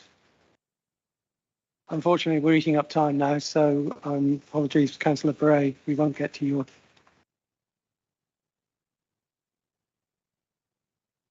Sure, I can ask it while you're looking it up. Sorry. I have to follow process. Could you repeat what that number was again, please, Councillor Ferris? Withdraw it, withdraw it. For? Withdraw it. Yes, but withdraw it. Quick. Come on, let's move on. I'll withdraw. Okay, thank you. Right. So carry on, Councillor Holsworth. Can I finish my answer then? Was this discussed with Early Town Council members, and if so, when and who? Was this discussed with early borough councillors, and if so, when and who? When you changed your mind and decided to oppose what you previously promoted, can a copy of this review be made public to include clear details of the process by which it was conducted, factors considered, and when this review started and ended? Was this discussed with Early Town Council members, and if so, when and who? Was this discussed with early borough councillors? And if so, when and who? Thank you very much, Clive. Can we move on, please? Councillor Bray. Thank you, and I'm sorry about all that because what a waste of bloody time. Right, Councillor Howe, I understand that residents in the borough have signed up to host Ukrainian refugees and the first families are expected to arrive in the near future. Unlike previous refugee schemes where the council has had direct involvement and has been informed about the arrival of refugees and it's been arranged through that. In fact, in this instance, the scheme is reliant on individuals and the host will need help accessing council services. Can you please explain what the process is for getting refugee children into school and for ensuring children's social services can provide help where necessary and give the contact details that host families should use?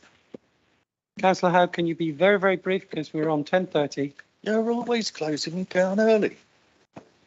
I'd like to answer that, Councillor Bray. Thank you very much. And I hope it's a subject we can unify ourselves around like we did at the beginning of the meeting. Children's Services are working alongside the other directors as part of the council's response to the situation and preparing for the imminent arrival of families from the Ukraine. I can tell you that the number of children that we had on the books that we can foresee coming down the pipe as of yesterday lunchtime was 30. But I had a phone call at 2 o'clock today from one of my residents who has privately got families in to the Wargrave area, and that's 10 families. I don't know exactly how many children yet, but it's somewhere between 18 and 22. If this is going on all around our parishes, then we're in for quite a time. Now, direct information on the English education system will be included in the central contact information for the Borough in-year schools admission service. The head teachers have been briefed via the weekly leadership drop-in, and actually it's going to be increased beyond weekly. The admissions team for school-age pupils are working with the pupil-placed planning officers and the schools to review capacity, like I alluded to earlier. And the early years advice and guidance is also signposted in the information central outline. But the key is already been given by my colleague on communications. Everybody will be assigned their own support officer as and when we know about them. So I ask all of you, let us know. Thank you. And unfortunately, there is no time for a supplementary. With 3 minutes over, I'm already in trouble. But because it was a recurring question, I'll get sent to the naughty step later on. So thank you. That's the end of the meeting. Before we all leave, I would like to take a photo from here of the whole group. I will guarantee that it will not be in the hands of any group or political party. It will be passed on to the PR group in this, in WBC, so that it will be effectively a picture of WBC. Are you going to want masks on or off, Mr. Mayor?